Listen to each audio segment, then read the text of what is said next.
Good morning, good afternoon, and good evening. Happy Friday. Oh no. Wait a second. What are you doing? Old? Oh no. Wait a second. I swear I checked this before I started stream.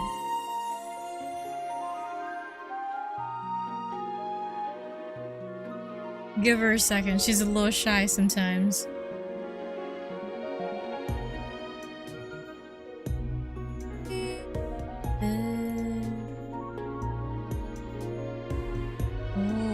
Hold on. Technical difficulties. Hold on 1 second.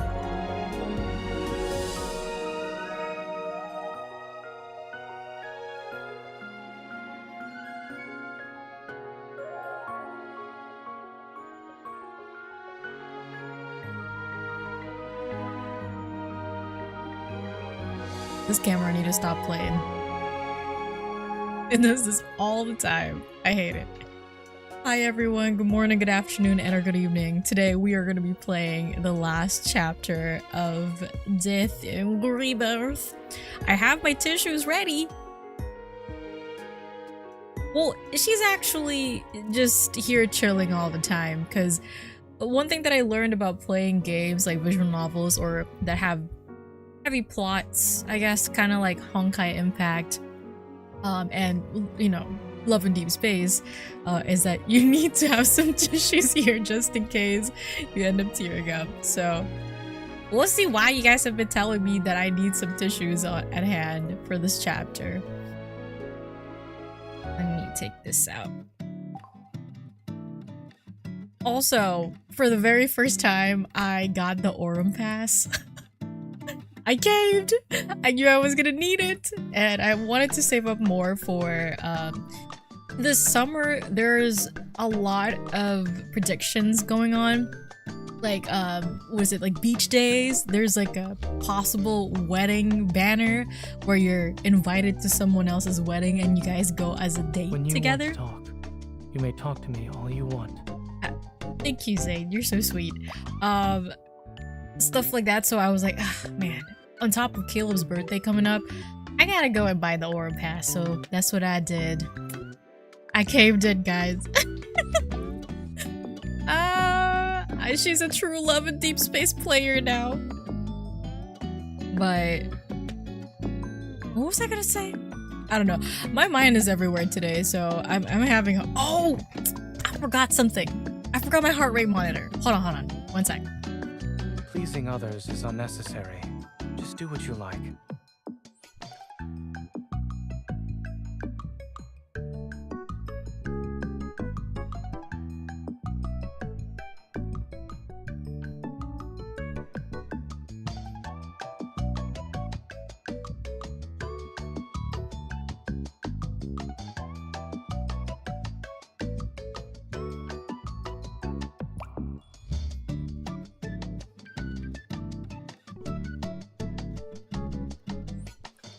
I'm not annoyed. I have a lot of patience.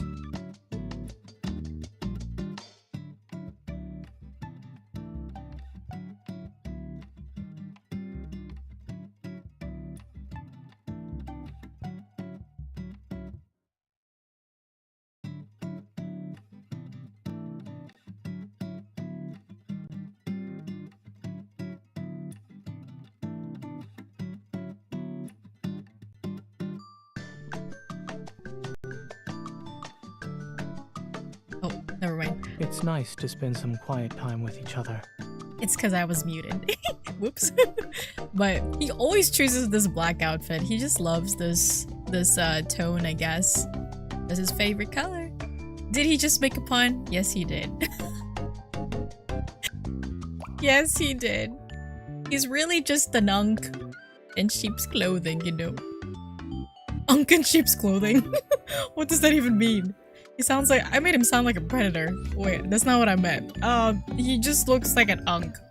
You can be yourself in front of me. Unk in a 28-year-old body. Technically, he's 29 now because his birthday was last year, so technically he's 29. Why is my heart rate going so fast? That's crazy. Oh, you know what? Maybe because it's my coffee too, because I've been drinking coffee. I don't usually drink those like Starbucks breakfast blends, but I needed a fix of coffee today, and that was the only thing that was available. So we're trying. My heart rate might be a little faster than usual. Okay. Let's get her done. Last chapter. Snowface at dawn. Zane was born in 2021. You're not wrong. You're so not wrong for that. But if we were gonna go by that logic that he's 20, you know, he was born in 2021. Imagine all like the fanfics and all of these like these artwork of him. That would be a problem. Yeah. He is a pandemic baby. Oh my god, yes. Alright. Rebirth Cocoon. This is so sad. Why is this song so sad? I don't want it to end. I don't want to know what happens. Okay. We got this. We got this.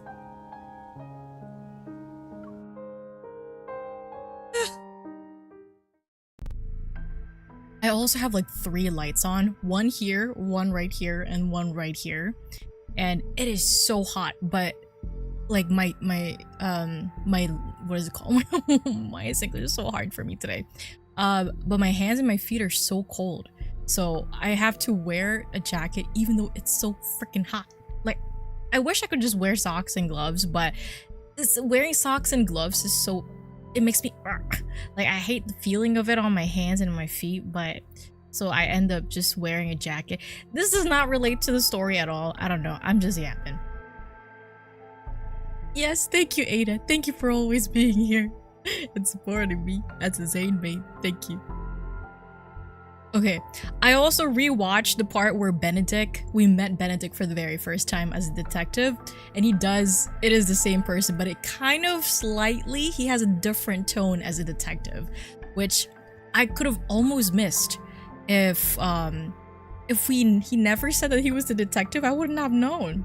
That would have been like a really good undercover job for him. Okay. Move this microphone. Here we go. Benedict extends his hand as a friendly gesture. Zane barely returns the handshake before quickly withdrawing. Wait, you two know each other? Why didn't anyone tell me? Dr. Zane and I met at Mount Eternal. However, it was a brief encounter. Oh, they met at Mount Eternal. I remember. I didn't expect us to meet again here. When Benedict is introduced, I learned that he was once a distinguished... He was a doctor? He served as a mentor for a group of new recruits during the Battle of Mount Eternal. However, he withdrew from the position at the halfway point for personal reasons. So he was already there. We're not officially open to the public yet, but this sanatorium has already become the preferred choice for many patients. As the director, I'm truly grateful that everyone has embraced the philosophy of the Fountain of Ate. Through the glass walls lining both sides of the corridor, the sanatorium's new patients can be seen. They're undergoing a physical examination. Each patient is accompanied by their assigned medical staff member. The checkups proceed quickly with virtually no waiting time. You'd have to be crazy to be administered into this place. When you hear Rebirth Cocoon, what comes to your mind? Metamorphosis. The human evolution, I guess. Outside the ascending elevator, the stark whiteness gradually gives way to green. A vibrant garden appears before us. And suddenly, everything clicks. When someone returns from death's door, and this is the first thing that they see. A crescent-shaped corridor encircles a towering tree, surrounded by emerald-like grass dotted with vibrant flowers. The area overlooks a circular azure lake. they'd feel like they've been given a second chance at life. Wait a second. Is this place in the same place where Caleb went to meet up with like Professor Lucius at the top of like the rooftop or something? I didn't even double check that to see if it's the same area because it kind of did look similar. Oh no, I think that was in Skyhaven. Was it? Oh god, I can't remember. It kind of did look the same, has like the same vibe. To be frank, we need Dr. Zane's help to improve our experiment's success rate. He speaks as if he's discussing statistics rather than matters of life and death. If there's still room for improvement, shouldn't you inform your patients about this so-called success rate? They're aware. The patients who've been given terminal diagnoses voluntarily agreed to participate in the experiment. It's a deal. Besides, who would choose to wait for death's certainty when given the chance to roll the dice of fate?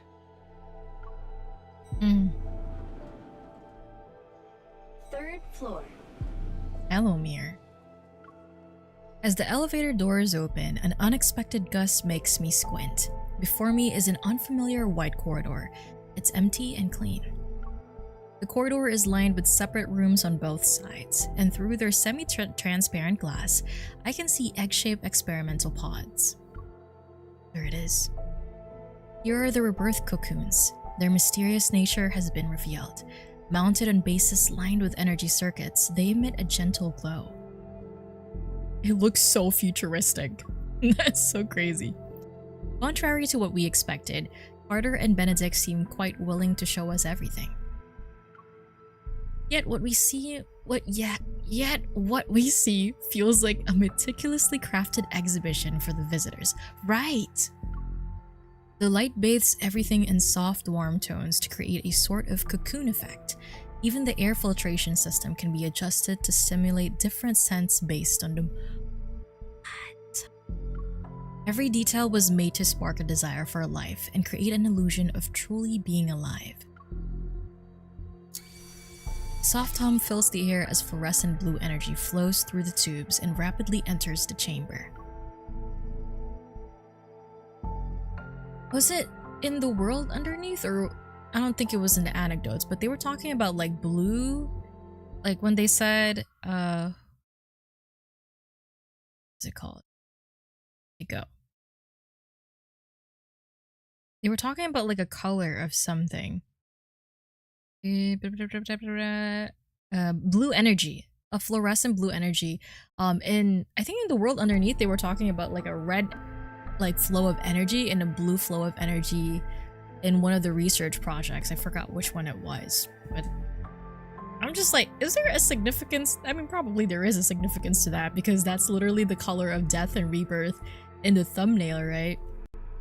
So I was like, I'm gonna remember that, but I don't know what it means yet.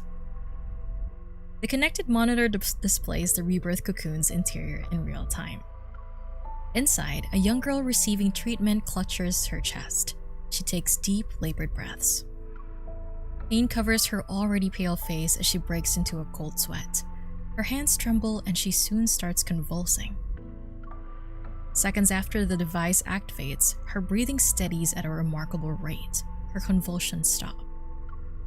As time passes, her breathing finally becomes regular. Exhausted, she closes her eyes and seemingly drifts into a deep, dreamless slumber. The video feed sparkles with light as text appears to indicate the treatment is complete. Benedict presses a button on the wall, and the treatment room's smart glass returns to its opaque, milky white state. Dr. Zane, these should interest you the most. The treatment consists of 7 sessions. Patients show significant improvement in health indicators after each one. He hands over a document that contains experimental data from several test subjects. Zane's gaze lingers on the first page for half a second before turning to Carter, who's standing to the side with a self-satisfied look. Ugh, I hate his ass so much. I won't be sugarcoating anything. Your experiment has failed to meet its objectives. You've lost control of the cellular mutation process. You could have used a little bit of sugar. Zane, the Rebirth Cocoon is our most successful experimental product to date. Our ultimate goal is to achieve humanity's perfect form through genetic and cellular reconstruction. Without a hint of emotion, Zane glances at him. Then he taps the data success rate column with his knuckle. These numbers are far from perfect.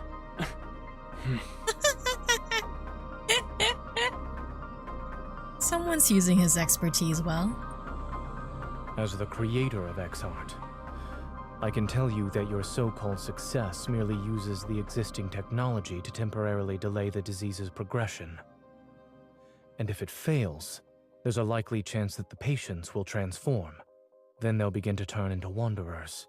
Every treatment carries risks. If we only relied on your safe methods, then... 1 second. This little boy wants to get out.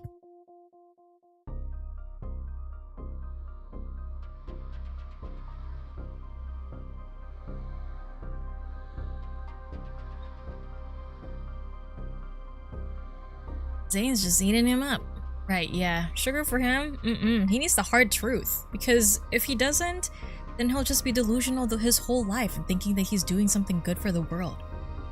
But not like he really cares, even though he's been faced with reality so much. Zane closes the files and hands them back to Benedict. His expression remains calm throughout the exchange. Of course. I understand you're challenging the impossible. That's why I decided to join. I enjoy challenging the impossible. That was a little hot. Just a little bit. As they continue their thoughtful verbal sparring, my gaze is drawn to the curved floor-to-ceiling windows beside us. Outside, patients in white hospital gowns walk across the verdant lawn. They create an unexpectedly peaceful scene. At that moment, my heart detects a strange energy. It pulls me forward. This feeling, it's just like before when I was in the ruins of the Gaia Research Center. A core? I gently nudge Zane. He understands and takes a step to converse with Benedict and Carter. Then he successfully leads them away. After making sure no one's around, I slip into the descending elevator. Look how perfect. You're not allowed in there, miss. I see. You can't go there either. Miss, visitors are restricted to the public areas on the first and second floors. We aim to respect our patients' privacy. But they're public areas, right? So I can go? I turn to meet the receptionists. Polite yet wary gaze and nod. Alright then, I'll head back. It was that way, right? I point to a spot in the distance. Confused, the receptionist turns to look and I prepare to make my escape. But I'm yanked by the hem of my top. The faint energy I've sensed disappears. Oh! Who is this?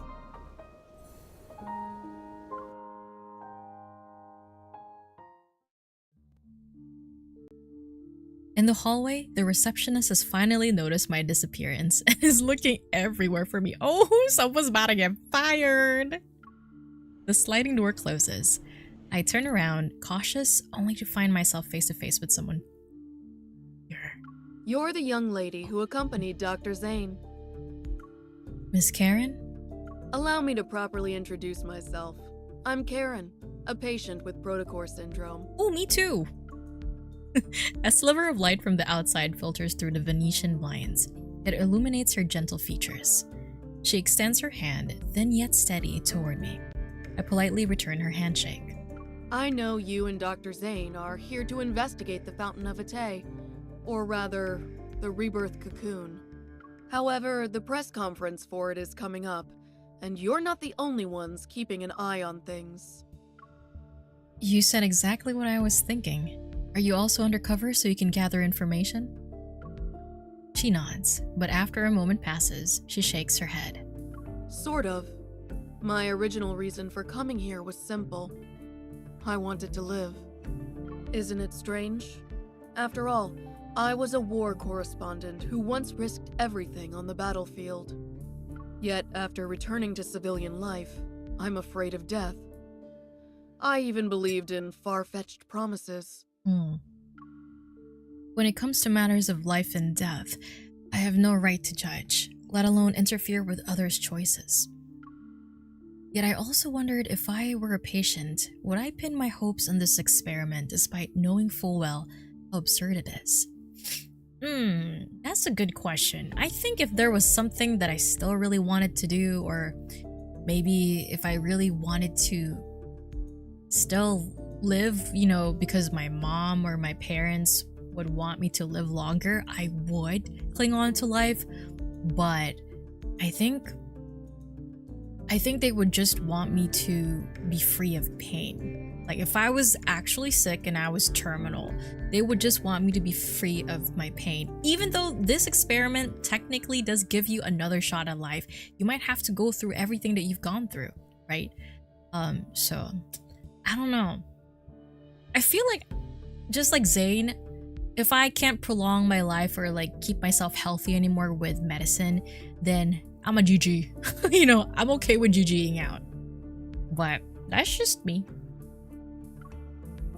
But I hesitate, unsure if I should reveal what I know. You want to say that this experiment is turning people into monsters. Oh, she knows. Those things called the Alterum. I was there during the Battle of Mount Eternal. I saw people transform into monsters with my own eyes. Whether you're trying to stop it or investigate it, 2 people won't be enough to treat this as a simple matter. She turns around and opens a drawer. She takes out a small elegant notebook and hands it to me. This may seem sudden, but I need your help. And I believe you might need mine as well. Okay, we're going to exchange information, that's fine. It'll be necessary to prevent this press conference from taking place. But why would you? Questions flood my mind, but I can't find the right one to ask. As it stands, I'm their most successful test subject. Ooh, that's not always a good thing, though. That visitor just disappeared around here. I gotta hide. The receptionist I managed to shake off earlier hurries towards us. Karen responds with a slight smile. Take this with you. When you get out, tell them you saw the patient in room A107 faint. You were just escorting me back to my room. Okay, Karen. Okay. I understand. Thank you. She got her back. Okay. Miss, how did you end up here? Is there anything I can help you with? The patient in room A107 just collapsed. You should check in on her. While skeptical, the receptionist quickly summons doctors and nurses. The quick response suggests Karen's presence carries a special weight here. For my first visit to the sanatorium, uncovering these crucial leads is more than I could have hoped for. I know, we got a bang for our buck. As for those secrets that lie deeper in a shroud of mystery, and finding a way to stop Carter and Benedict's plans, that will take more time. We also need more people. Just like Karen said, we can't fix this just the 2 of us. I wonder how Zane is doing. I should act like I don't know anything when I meet up with him. Pushing these thoughts aside, I carefully hide the notebook on my person before heading toward the main white building.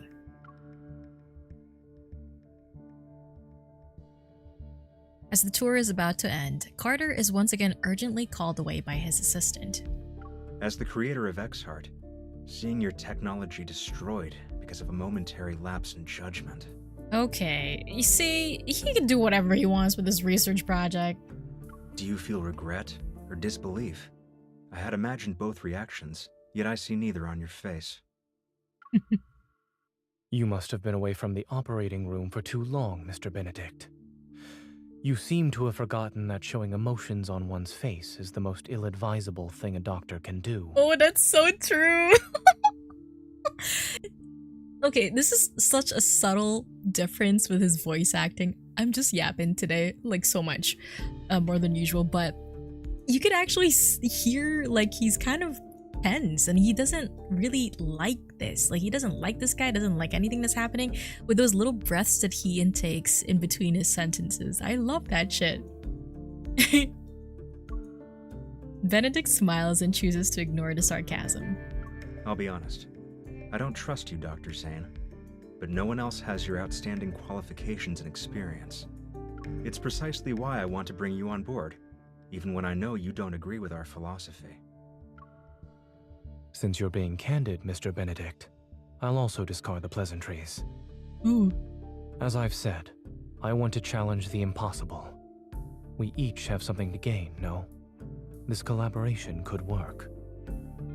Is challenging the impossible your only reason? Will you really let others handle your life's work? Don't you want to find out who created those Alterum? You certainly enjoy speculating about others' feelings. I just can't help but wonder, if your bold experiment back then was completed, would the results have been different? In any case, Miss Hunter will tell you about her impressions of the tour after she's done with her disappearing act.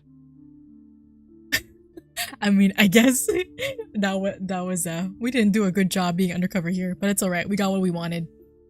You can tell and Zane is straightforward, right? It makes him so attractive. I love that. He's like, he just doesn't care. He's on the side. You can't make him change his mind. Like, once his mind has been made like this, especially when it comes to people's lives and health, he's always so adamant about his side of the story, or his opinion. Like, he'll back up his claim and make sure that nothing shakes that mindset. It's so sexy. The clamor from downstairs seeps through the window and causes subtle vibrations in the air. Calm as always, Zane meets his gaze. I look forward to our cooperation in the future. He kind of sounded like an AI just now.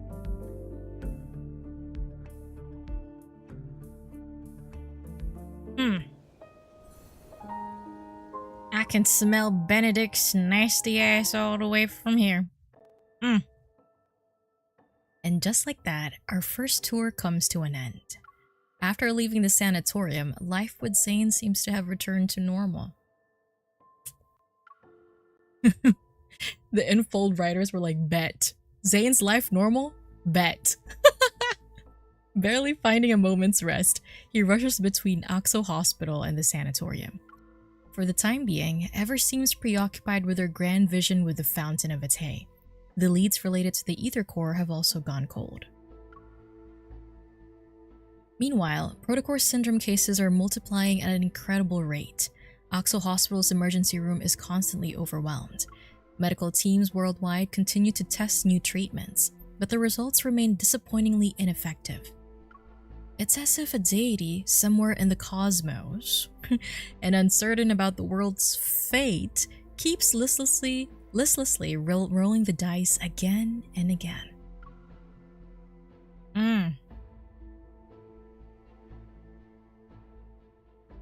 Aren't you supposed to save people's lives?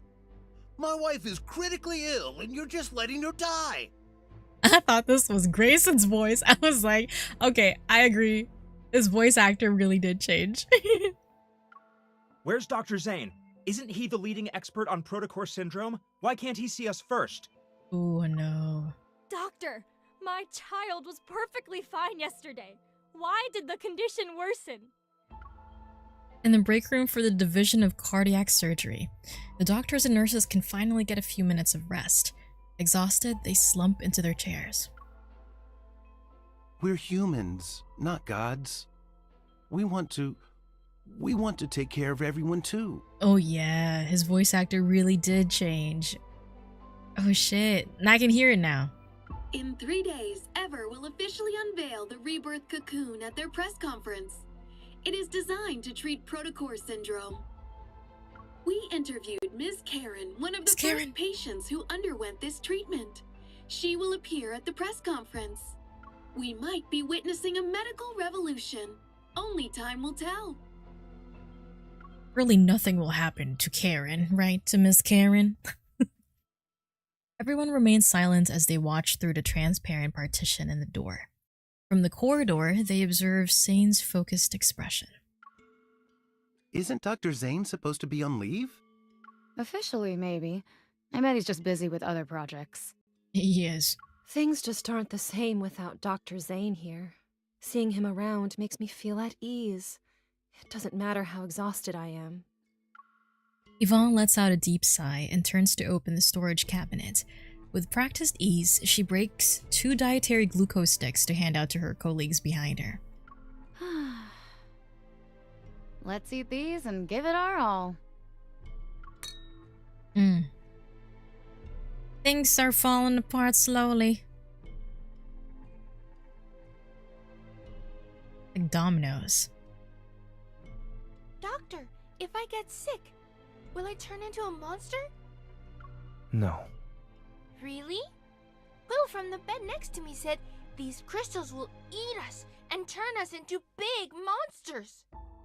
Dr. Zane, I'd like to process my child's discharge papers. If you could... Lexi's condition has shown improvement. I advise you not to transfer hospitals at this time. Oh my god. But everyone's saying Ever has a new treatment. We really want to try it.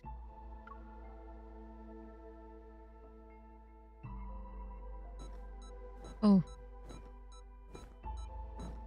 The pulmonary artery aneurysm has ruptured. There is insufficient blood volume for circulation. Dr. Zane, we can pronounce the time of death. Oh, is this Lexi? Right, his work voice. His customer service voice. Damn. Where she put the...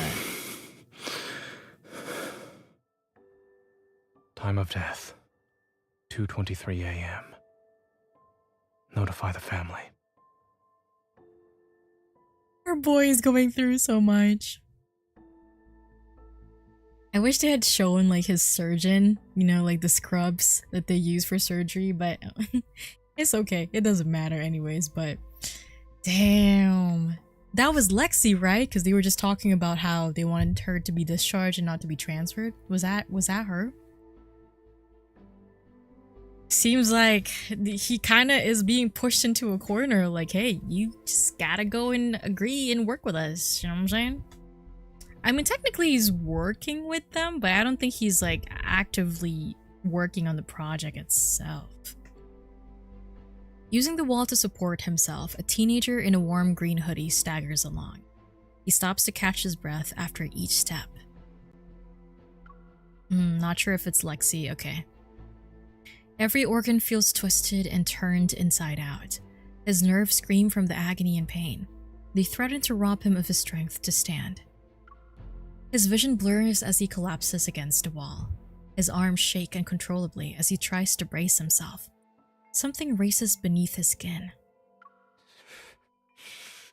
I'm not a monster. The violent urge surges through him once again as he stares at his hands. They're covered in sharp crystals. He's fighting against the impulse to plunge them into his own heart. Honestly, I can't even imagine how that feels. It's basically like turning into a zombie, right? Like being an Alterum is like you have this thing in your body that is fighting to take over you and use you as a host, essentially. And oh man, like basically fighting against that. I don't know. I would just ask someone to end my life. I also don't want to turn into a monster, man. Yet he can't bring himself to do it. Same. I'm a little bitch. I wouldn't be able to do it either. Cold snowflakes fall into his body that's reached a fever pitch. A man's steady footsteps approach. Who is this man? He stands at the end of the road, his tall figure nearly blocking out all lights from the street lamp. The teenager can still make him out, however. Is this Dawnbreaker?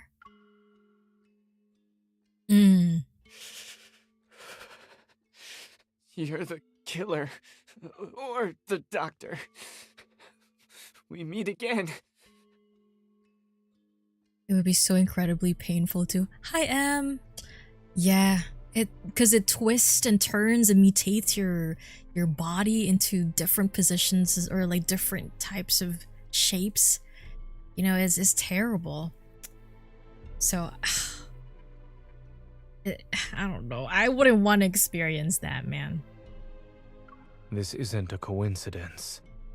I'm here specifically because of you.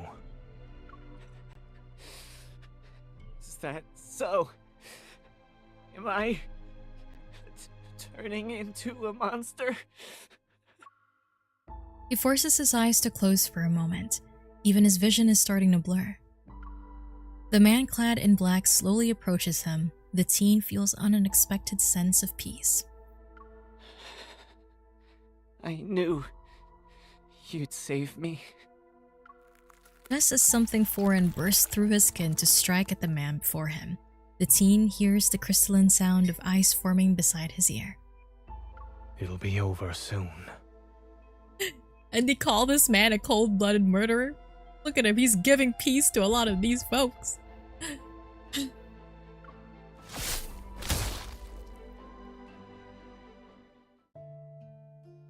The patient in room A103 is experiencing memory loss, continual emotional detachment, and exhibiting behavioral patterns that differ from usual.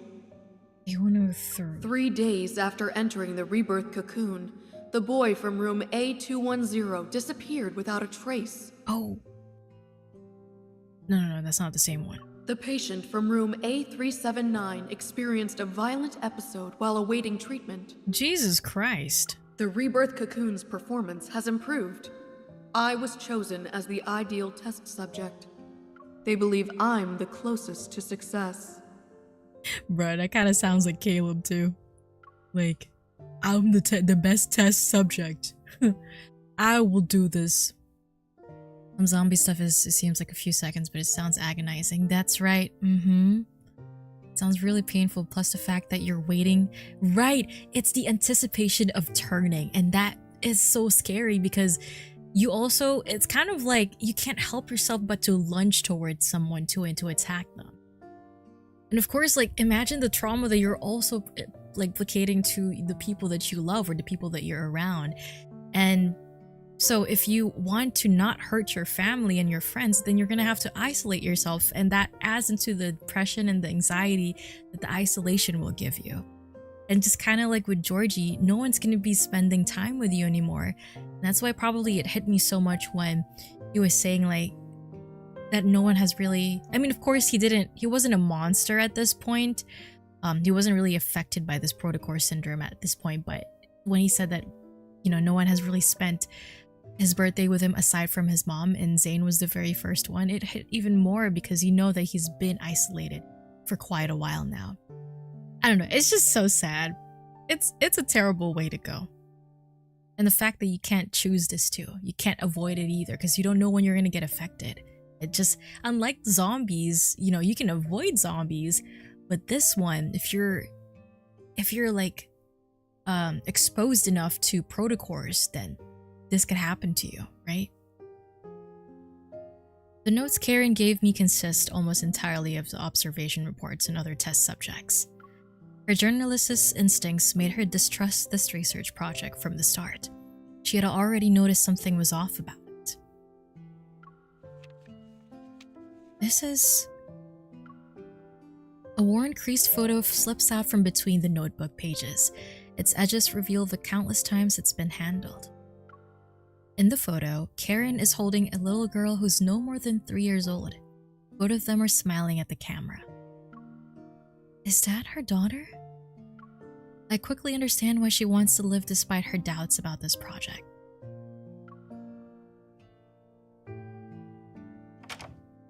Family. Family will help you cling to life. I'm saying. When did you get back? The breaking dawn appears outside the window as the sky grows brighter. Is it because this is Dawnbreaker? Perhaps it's just my imagination, but I think I see those black ice crystals on his arm again. But when I move closer to check, it seems I'm imagining things. Zane watches me without saying a word. I realize that I only came over last night to help feed Shechi, but I got so caught up in analyzing the clues that I accidentally fell asleep on the couch. Sorry, I went a little overboard when I made myself at home. A moment passes and a faint smile tugs at the corner of his lips. Oh, this is Zane.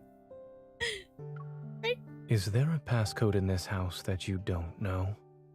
Oh, that's right, because like Dawnbreaker was going towards their apartment and taking the subway instead of just gonna go to his car and go to his house. So this is Zane. Alright. I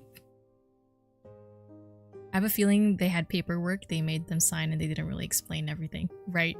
I think so too. In any case, I believe Karen is our best lead right now. Recently, Ever has made a public announcement about their best test subject who will make an appearance at the press conference. Unlike those big spenders and socialites, Karen has a positive, approachable image. She also has a good reputation in the eyes of the general public.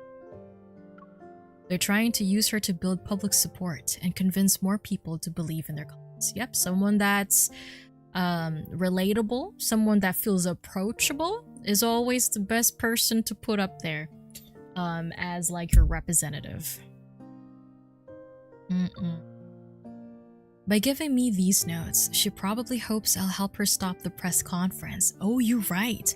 Or even put an end to the project altogether. So I thought, for a while, I've been talking to myself. And then he hugs me from behind. Marriage couple behavior. I've been saying this. There's no way. I don't think any of the other romantic interests has been this physically affectionate to us the whole chapter. What? I mean, I'm not complaining. As a Zane main, I am living today. I've been living these past few chapters. It's so cute. Right, MC knows all his passcodes. Zane? He's flushed. Yes, I'm listening. Oh, we're just gonna talk like this? That's fine. That's okay. I'm not complaining. His embrace is gentle, as if the slightest touch might shatter something fragile. Did something happen? It's cold. Girl, we happened. That's what happened.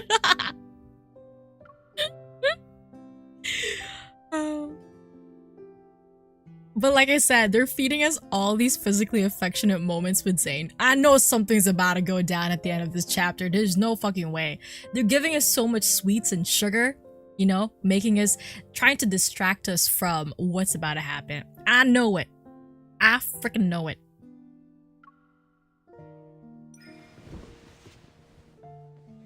I'll stop talking about Ever. Are we on top of him? What is this? But if you're really tired, please make sure you rest properly. Will you do that for me? Or we're gonna knock you out, motherfucker. So that you can get some rest. Oh no. Countdown to what? Right, we have told him you can lean on to us.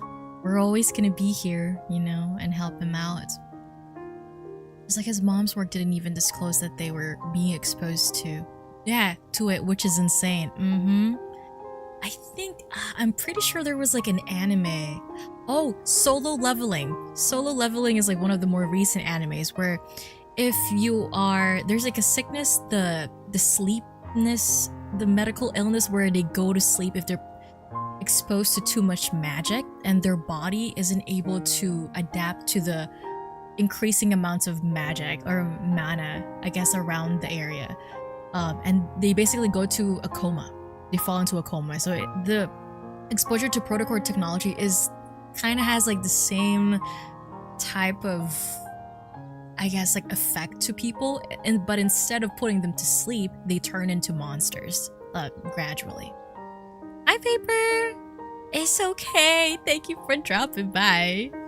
I hope you had an easy time doing your chores today. We are just finishing the last chapter today.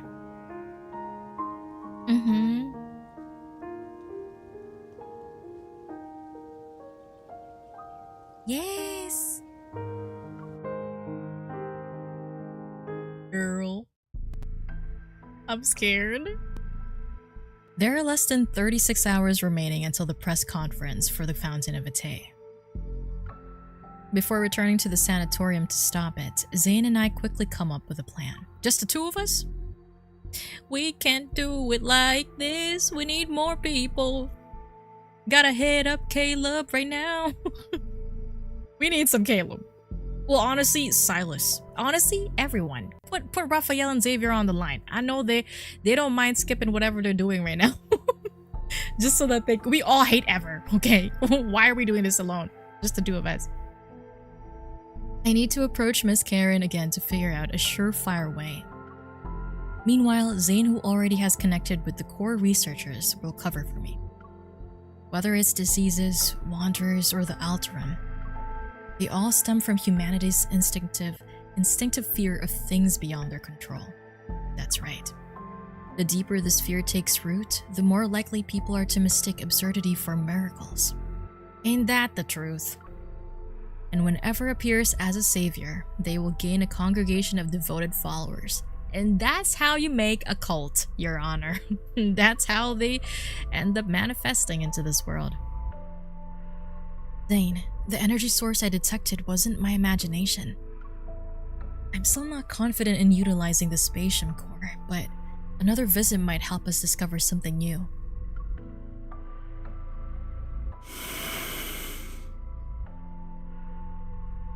All right. Baby boy has been so stressed these past few days. Zane nods. I was prepared for a lecture about not abusing my power, but he says nothing. Here, put it on. To ensure the mission runs smoothly, I've borrowed cutting-edge equipment from the association. Oh wow, they allowed us. I'm surprised. I mean, but I guess Captain Jenna kind of just understands us and just lets us do whatever the fuck we want at this point. The state-of-the-art invisible earpiece, modified by engineering prodigy, yes, Simone girl, is now no bigger than a grain of rice. Gotta thank her. You know, at one point I thought that Simone might have been the mole, but I feel like I don't think it is her, honestly. Honestly, I don't know who the mole might have been. Did they ever say it, or will they ever say it? Will they ever say it at the end of this chapter? Yes or no? I also have a small energy firearm. It's capable of bypassing most detection systems currently in use. I place the earpiece in my ear and gesture for him to come closer. Zane obliges and leans down. His 6'2" ass. Oh wait, he's 6'1". 6'1" ass. One cuff to turn the mic on, 2 cuffs to turn it off, and tap to adjust the volume. Thank you. I'm not sure why you're being so polite, but as soon as the comms channel opens, deafening audio feedback blasts my eardrums. I clutch my ears in pain. I stagger back, and just before Shichi's mischievous attempt to trip me succeeds, Zane catches me by the waist. He can't help but laugh. This is the first time in days that I've seen genuine joy in Zane's expression. You are in love? Yes. Very true. I frantically clamp my hand over his mouth. Wait until I adjust the volume before you speak. I can feel his smile widening beneath my fingers as I use my other hand to adjust the earpiece. Sound check? Zane, say something. 1 2 1 2. What did you have for breakfast? You've never asked about the reason for why I picked that as my research topic back in medical school. Why is he speaking like this? It's your regular voice. We have to go soon. He remains close to me, his breath warm against my ear. It's almost like I can hear his heartbeat. The path of medicine is a noble pursuit, Dr. Zane. You strive for academic excellence. You also want to find a meaningful purpose in life. It's a good guess. Back then, when you decided to destroy what could have been a world-changing discovery, you didn't hesitate? Correct. It's the kind of honor most people would cherish for a lifetime, yet he seems genuinely unbothered by it. Zane must have chosen to stop the experiment because he foresaw the consequences of its potential misuse. I had considered including your name in the acknowledgements of my paper. I nod as I secure my firearm to the holster strapped to my thigh. Then I double-check my equipment. You only thought about it? You didn't actually do it? It wouldn't have been right for our names to appear on the same piece of paper without your permission. Listen, I wouldn't mind getting credit for something like that. Before I can process the meaning behind his words, a rustling sound suddenly comes from the window. A piece of bean-shaped ruby chocolate falls. Clattering, it rolls to my feet. You can just do whatever sound you want, because at this point, we know what you are. I know what you are, Shiji. Right. Shichi lifts his face from the snack package, which is bigger than his head, and licks the chocolate residue off his nose. Wait, what did you eat? My body moves before my mind can catch up. I quickly pick up Shichi and check the empty package. You ate all the chocolate? Animals aren't supposed to eat that. Oh my god, that reminded me when Healer ate like a bag of chocolates when he was 6 months old. And he was being dog-sat by one of my other family members at that time. I freaked out when they called me because they left a Ziploc of chocolate onto the living room table. And obviously he's a big boy, he's a Labrador. And I just freaked out. I was like, oh my god, he's gonna die, and he's just 6 months old. He didn't die. He also didn't, thankfully, you know, knock on wood, that doesn't affect anymore to this life, to this point of his life, because he's gonna be 6 years this year, and that was when he was 6 months old. So thankfully nothing happened at that time, but that scared the shit out of me. But that reminded me of that. I've been thinking about checking that show out. I'm going to have to make time. So yes, you should. It's very Solo Leveling is like, it's kind of like, if you like action-packed shows, you'd obviously really like it. The voice acting obviously is great, just like in any anime. But a lot of people say that it doesn't really have much substance to it. Like, there's not much of a plot, it's just leveling up. But I mean, that's literally the name of the anime. You're leveling up, not only your mental, but also like your actual level and your strength and stuff like that. I don't know, it's enjoyable to watch. But if I were to recommend you another anime to watch, I would recommend Apothecary Diaries if you haven't seen it yet. Love that right now. And To Be Hero X also, really good. I am obsessed with To Be Hero X right now. Jujutsu Kaisen's oh girl, AOT, don't get me started. Oh, I love that. Ending was so good. I thoroughly enjoyed it so much. There was another anime that I was gonna recommend that I've been watching. Oh my god. If you guys like sci-fi romance, that's a bit of a slice of life, but not really. There's a new anime called Kowloon Romance. I think it's called Kowloon Romance? Oh my god. I'm obsessed with it. And the female lead is hot. Kowloon Generic Romance, that's what it's called. It's so good, and it's a bit different from other slice of life romance anime out there. Because of like that sci-fi part of it. starts off as a slice of life romance, but then later on they're like, no, hold on a second, something's not right about this. Yeah, so Kowloon Generic Romance, Apothecary Diaries, To Be Hero X, check them out. Great animes. Anyways, let's continue this before I keep yapping about other animes here. I love how he doesn't change from the Dawnbreaker outfit. Like, he could have just, changed to his other outfits, but he keeps that Dawnbreaker on, even though he's not on that Dawnbreaker mindset persona. As noon approaches, the car enters the sanatorium parking lot. Since Zane holds an internal role here, he's been granted limited clearance to the facility.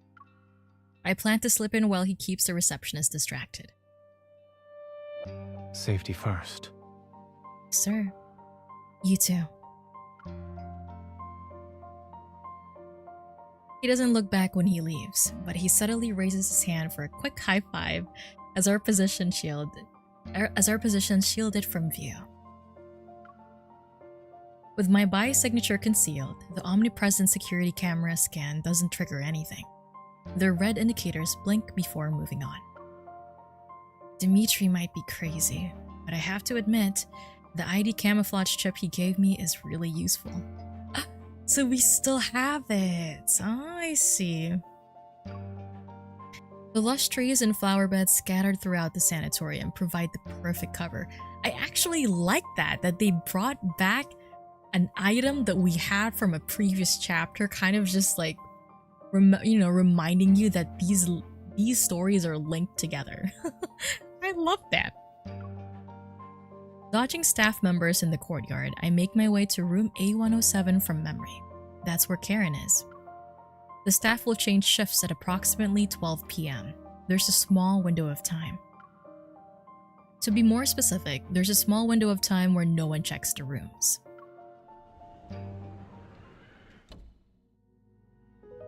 My shoes scrape against a smooth wall as I wait for the staff to leave.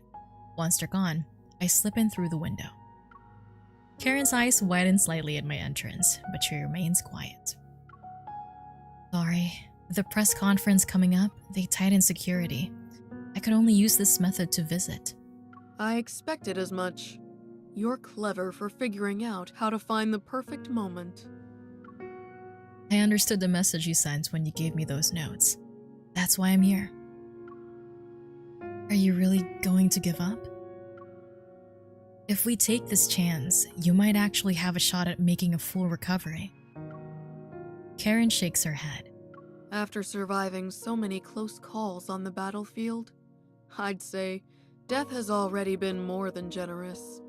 Why'd they caps lock death? Why is that? He reveals a peaceful smile and looks. Oh? Hello? Siri? Oh, Siri, goodbye. I'm talking to Karen.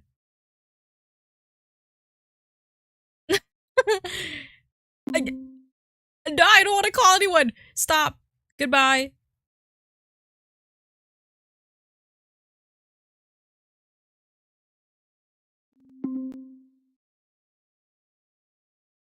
I didn't even...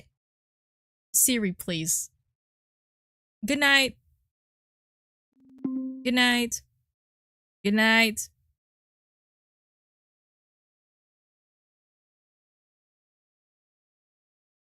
Can you go? Thank you. Oh my god. He did not want to leave me. This is crazy. What did I miss? Hold on. When I first entered the cocoon, I dreamed, and in that dream, I had made a full recovery. I got to watch my daughter grow up. I was there for every important moment of her life. At her wedding, I hugged her while crying. Whoa!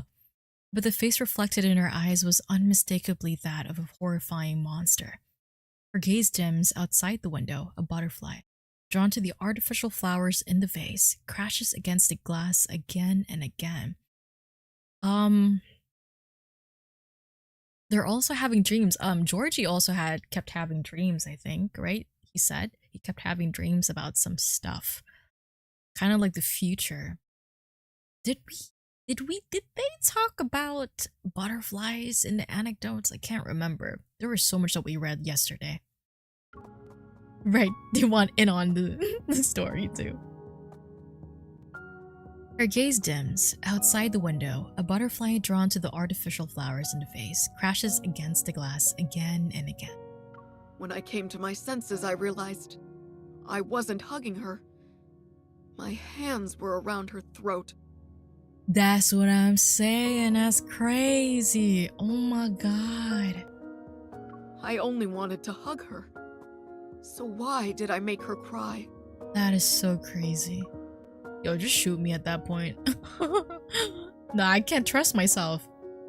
Sensing my hesitation, she pulls the IV line from the back of her hand. My dear, have you heard of Zhuangzi's butterfly dream? Oh, that's what it was, the Zhuangzi's butterfly dream. I am so butchering that. I'm sorry, Ada. Look away. Look away every single time that I say something in Chinese. I've always wondered who was really dreaming. Was it the butterfly, or Zhuangzi himself? If I can't tell who I am anymore, then the whole world has become my cocoon. Damn, that's deep. The time I still have doesn't matter. I've made my decision. What would you like me to do? The press conference is scheduled for noon tomorrow, less than 24 hours from now. In an hour, they'll place me in the cocoon for my final examination. I feel like she's gonna say goodbye forever at that point. You need to locate the cocoon's power supply and cut it off completely. No. The cocoon is connected directly to the test subject's consciousness. It's like pulling the plug on them. A sudden disconnection could lead to unpredictable effects on her already fragile body. Don't worry about me.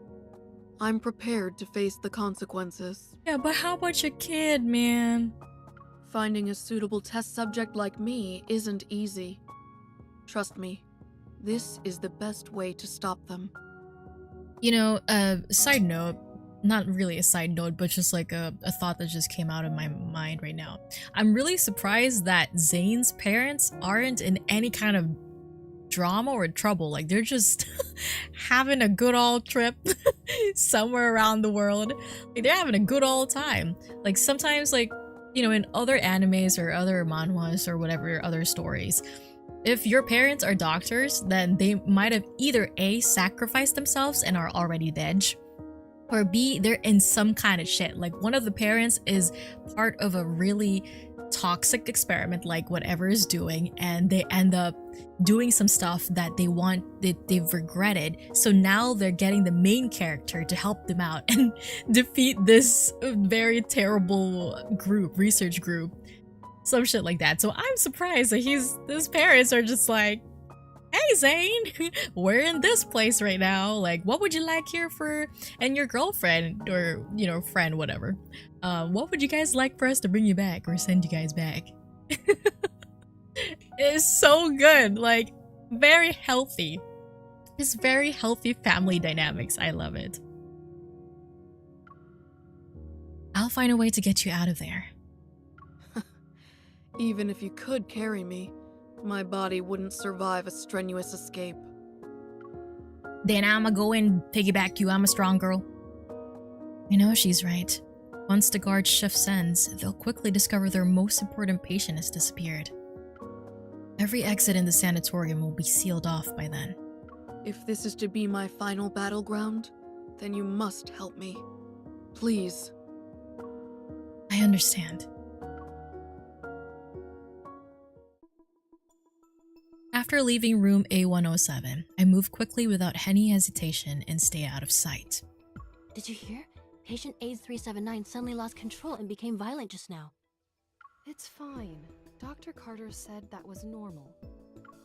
Along the way, I quietly took down several orderlies and receptionists who spotted me. Damn. Okay, girl. The sanatorium is massive, and many areas are restricted. A blind search could last until nightfall and still be a failure. But I sensed that day, it must have been the cocoon's energy core. It makes sense. I take a deep breath and activate the spatium core's power once more. My vision ripples and expands like waves. A faint energy trail leads me forward like a guiding thread. Whoa, that's so cool. It's kind of like a vision. That's so cool. My drifting consciousness slowly seeps through the sanatorium's public areas, the garden, and through each patient's rooms. If I can just find the energy control hub. Following the faint energy pulse, I find myself at the end of the corridor that connects the public area to the garden. End of the corridor that connects the public area to the garden, okay? There's a door almost seamlessly integrated into the wall. Without hesitating, I push it open. Oh! A large enclosed space gradually reveals itself. Behind this door lies an unexpectedly serene forest. Strange, there are no guards present. Only an unsettling silence hangs in the air. My watch hasn't sounded any alarms, and there are no detectable signs of biological activity among the vegetation. The energy source's pull grows stronger as it tugs at the power flowing within me. It's as if I'm being guided in a specific direction. We just run it. We just run and gun it. Past the forest's winding paths, an unexpectedly elegant old building comes into view. That must be it. The energy readings are at their strongest there.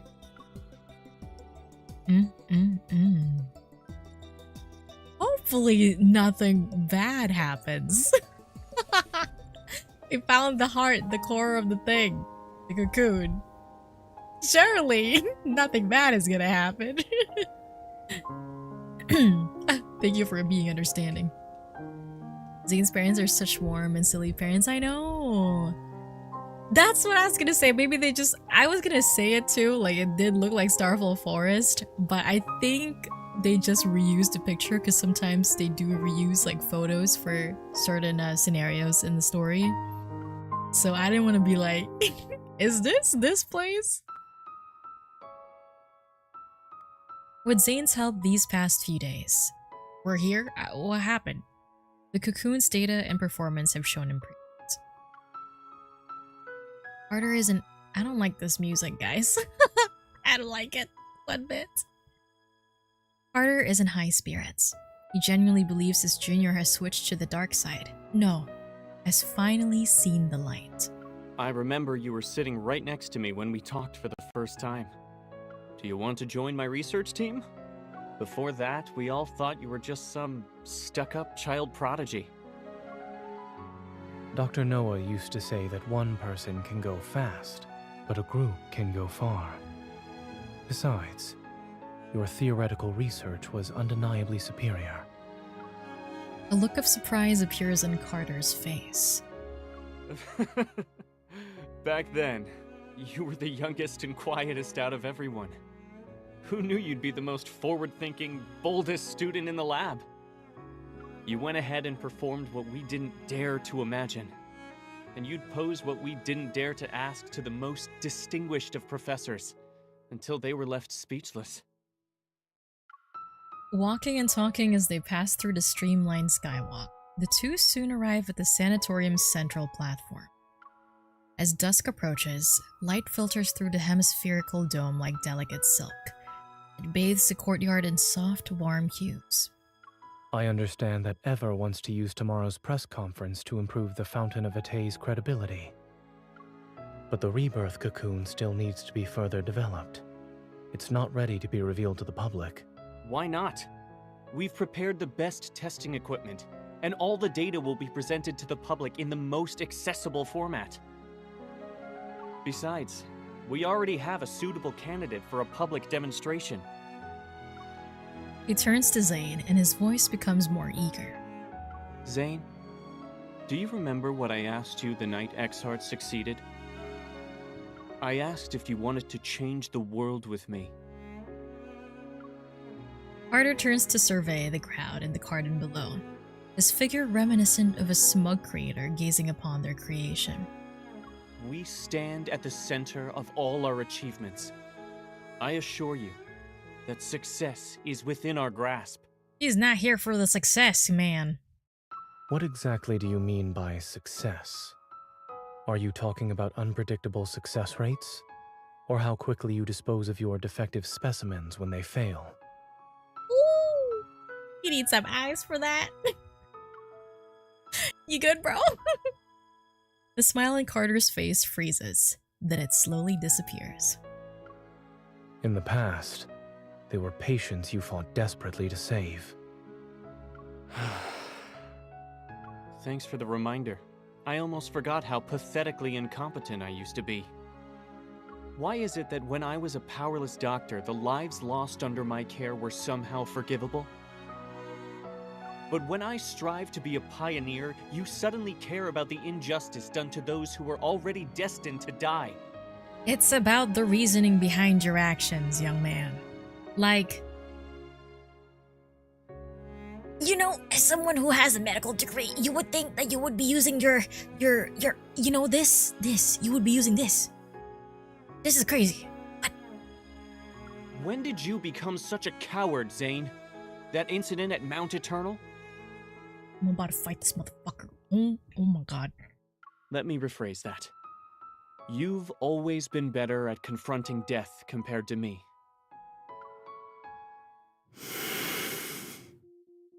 An uncontrollable impulse surges within him. Fortunately, a voice comes through his earpiece and pulls him back to reality.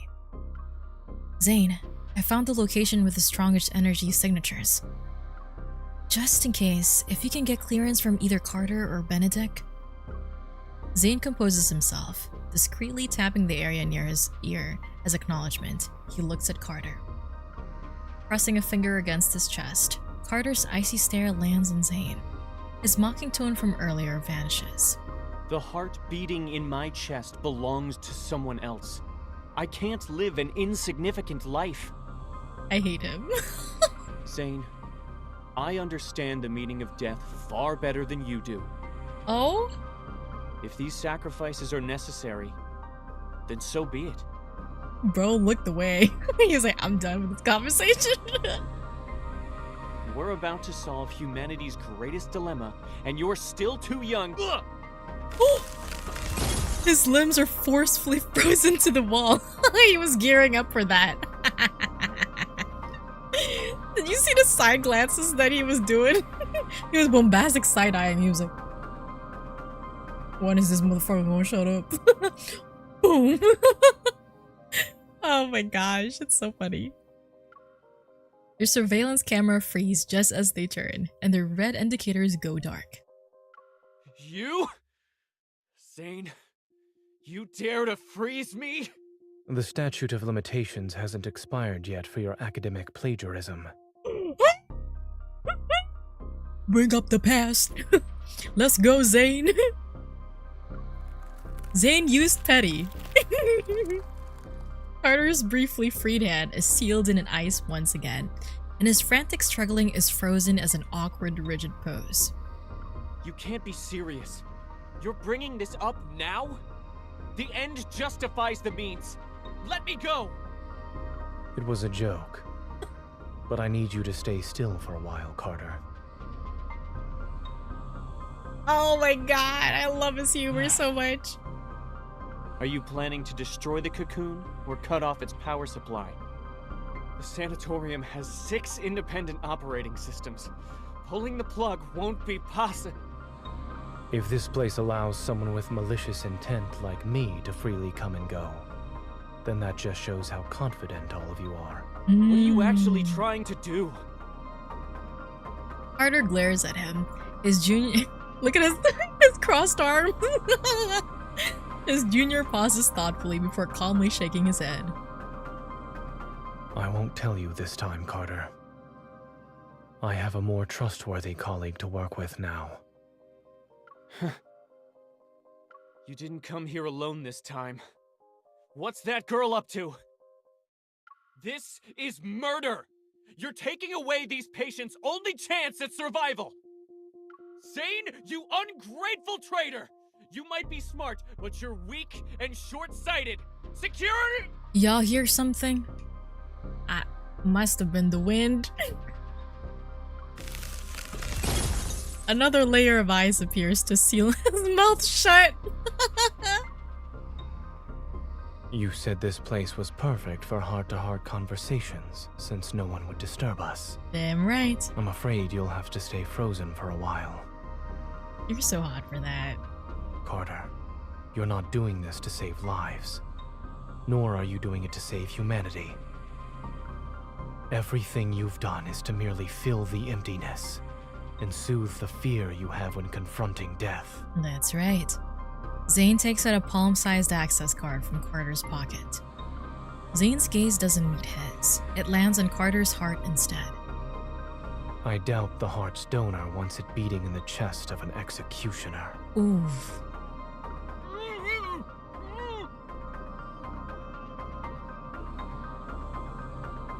How if we put him in the cocoon? How if we just put him in the cocoon and then we turn off the terminal? You know what I'm saying? You guys picking up what I'm putting down? Right, that line was so good. Clack him. Man. Perfect specimen. Here we go. Oh my, look at how pretty this place is. We've never been here before. A holographic display takes up half of my field of vision. The green dot representing Zane is moving toward my position. Not expecting much, I take a deep breath and place my hand on the door. To my surprise, it opens with a gentle push. Light streams through the glass dome and lands on the floor. It reveals an elegantly decorated reception hall. The space is completely empty. Only the sound of footsteps echoes to break the silence. Silence? Why did I... Did I just... to break the silence?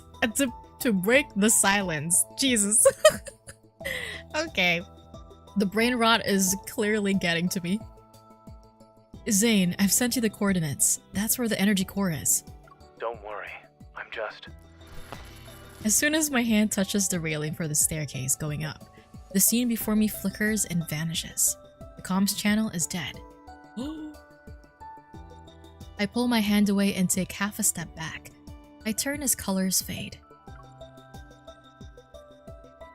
Like running water, they flow out. From the ceiling, walls, and floor, they all melt into an endless expanse of pure white. It's like a white tomb. I'm honored you decided to visit. Go! We gotta go! I hear a slightly amused voice behind me. I should have known. I should have known his ass was here.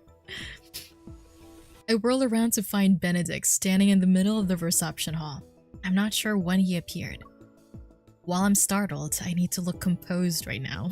See, my ass couldn't be MC right now because you see how I reacted? I was like, man, I couldn't be part of this unicorn team. You've done a good job at preparing for the press conference, Mr. Benedict. It's going well without you. It touches the wall, and the white space suddenly dissipates. It returns to its original form. A reception hall. Miss Hunter, you should have been the most successful test subject. It's a shame you weren't one of ours.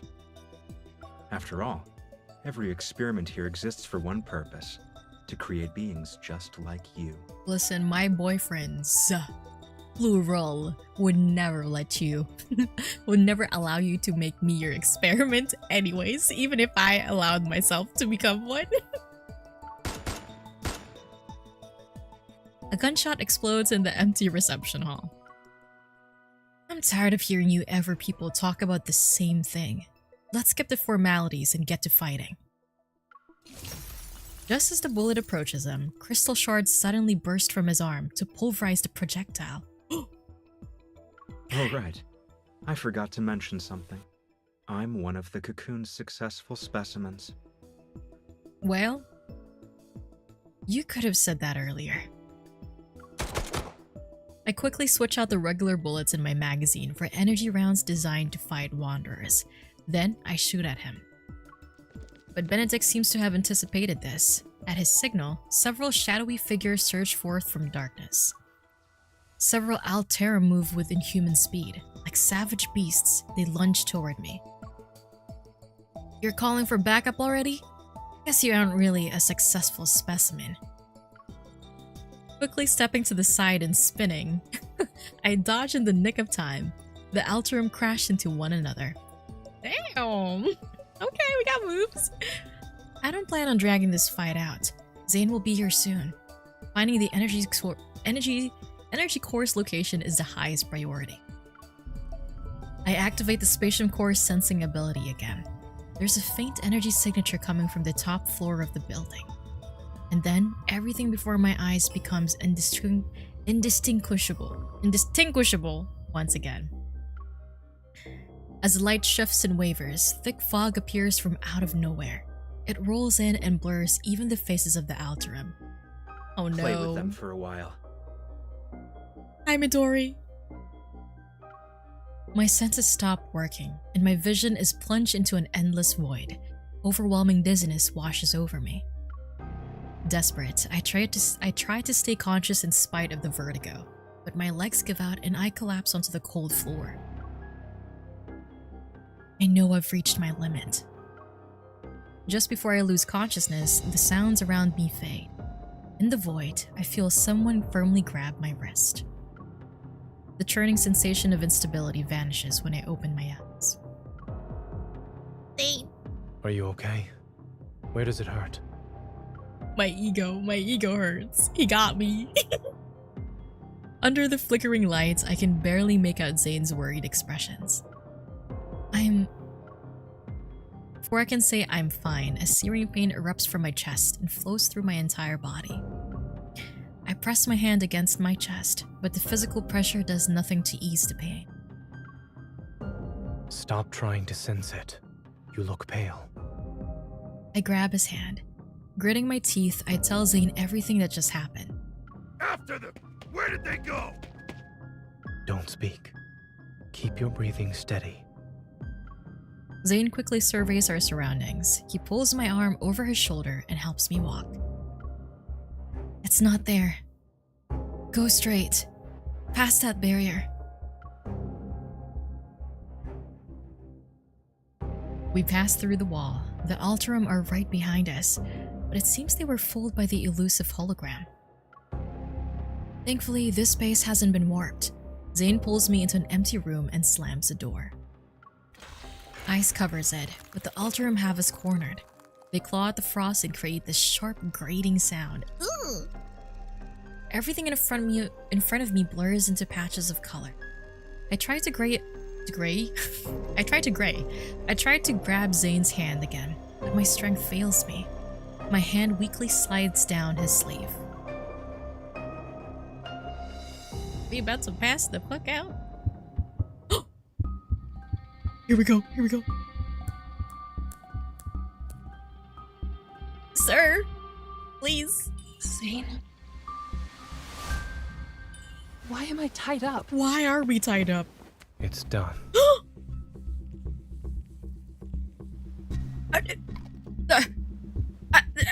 What did you inject me with? A suppressant. The energy in your heart has surpassed your tolerance threshold. This will ease the strain. You just had that on you? Better now. Sorry. Can you imagine me pulling out my phone? Is it, real quick, let me just take a photo of this memorable moment here. Zane. The suppressant won't last long. We need to leave now. Fluctuations. Oh. Right here? Pew pew! How if I don't pick it up?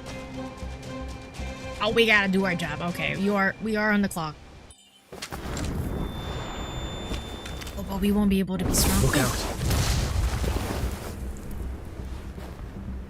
Wow! So handsome. Hi.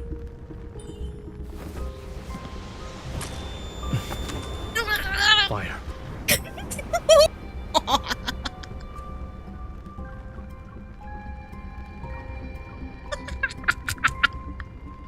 What sound did I just make? This is real crazy.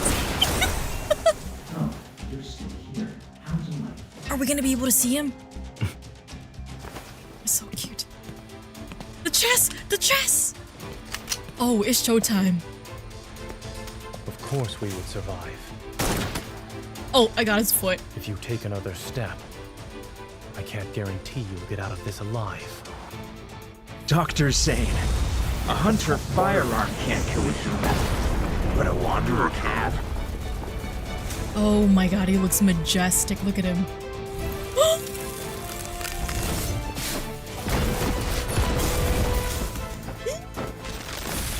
Here we go.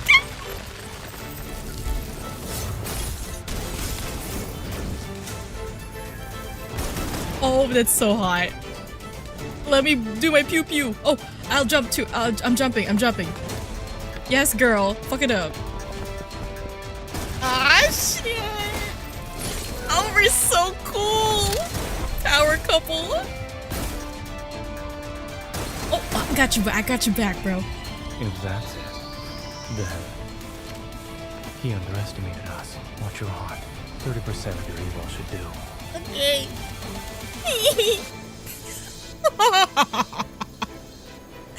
I'm so hot right now. Wait a second. Every single time. I'm resonating. Lock in.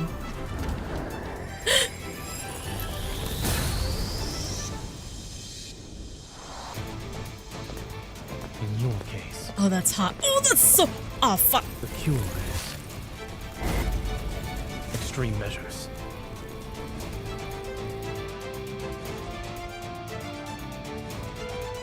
Did you guys see the way she went like with her gun? That was so hot. Oh my god.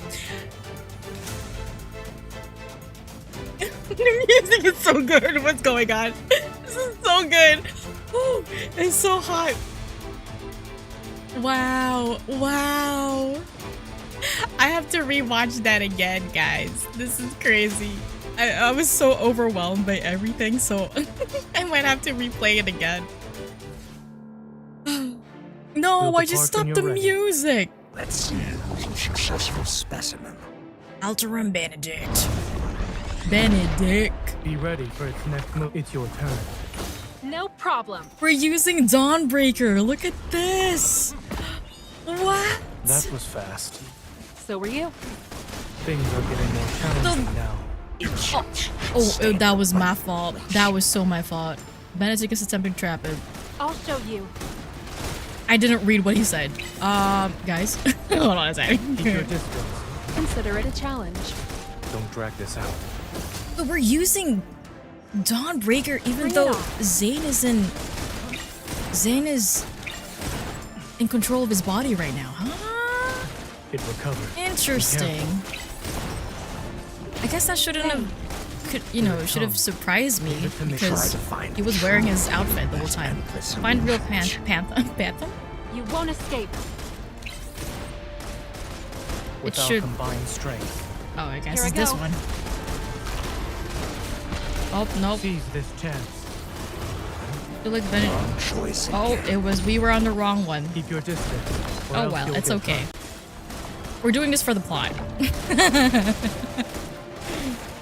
With our combined strength. Because in reality, we wouldn't be having an easy time defeating the boss, right? That was fast. That's just my excuse for playing poorly. Leave it to me. Is this what you wanted? Perfect. I'll show you. I'll show you. Be ready for its neck with our combined strength. It is weak. Now's our chance. I'll send it on a journey. Its final journey. Okay. It has been a while since we saw that ulti. Or else you'll get hurt. It is falling apart. Not even a challenge. Not even a challenge. Oh. I'll do that later. I'll do that later. I'm too hyped. I have to go through the story. Oh my god, this is insane. I want to rewatch the animations. It's so good. Continuity or intentional? Yeah, I don't know. I guess we'll see. The whole cutscene is so good. Yes, it was so good. So good. They really did. I wish there were I wish there was more animation scenes, but it's just me being greedy at this point. I love seeing animation scenes, as y'all can see. I freaked the fuck out. But the little twirl that she did when they were walking off after they beat like some of the other Alterums. Oh! I was eating that up. So good. What decision? I hope he's not gonna be like, listen, we gotta make a decision. I gotta stay back. Or I gotta do this. I gotta GG out and you have to go or some shit like that. No, we're both going home.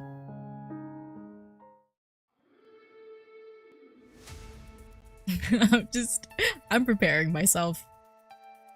Oh shit, hold on.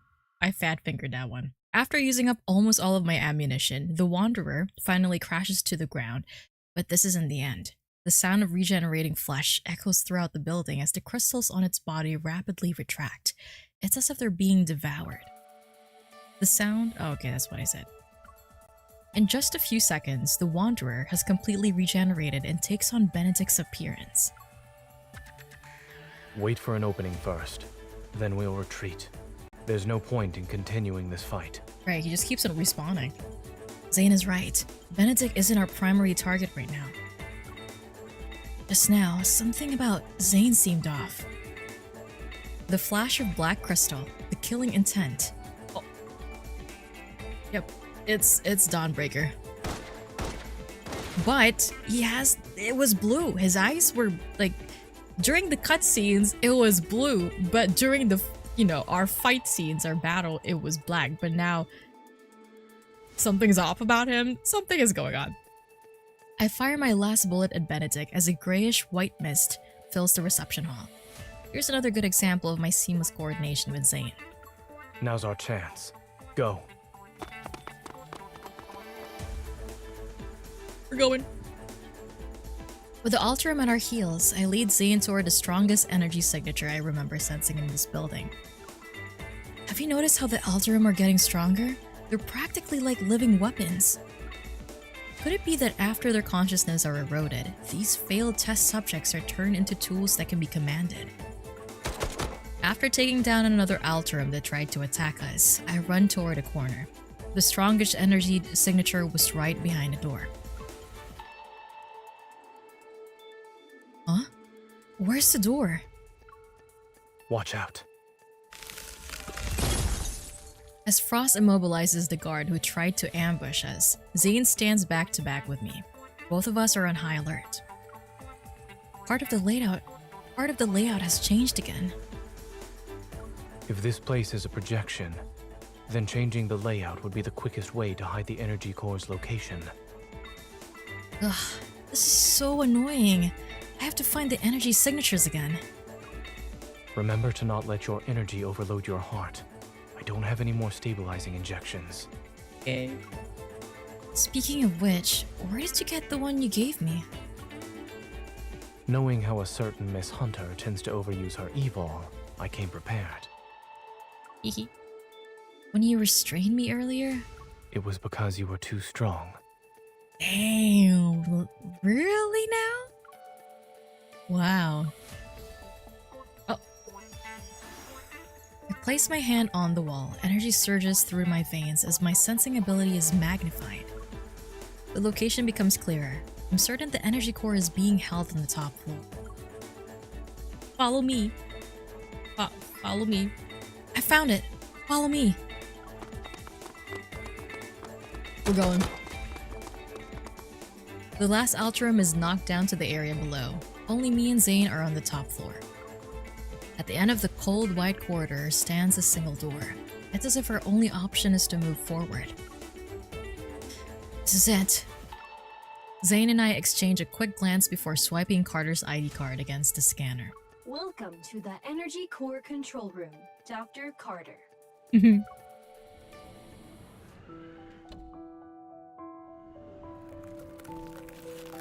Once the door to the control room closes, a layer of ice covers it.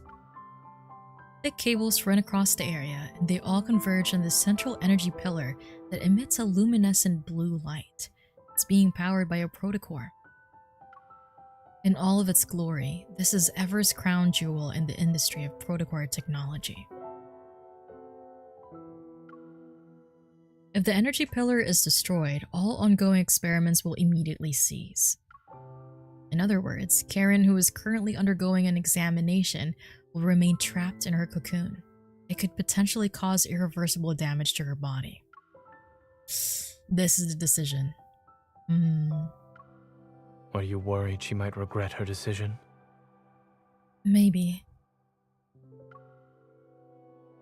What? What do you mean I get to choose? If this is like any of the other options, like, you know, in the past stories, this might not even matter. Is this the illusion of choice again? Destroy it. Leave it be. I want to just say leave it be just to see what he says. But initially, of course, I want to click destroy. Does it matter? Does this matter, guys? I mean, I could always replay it. Up to you. Okay.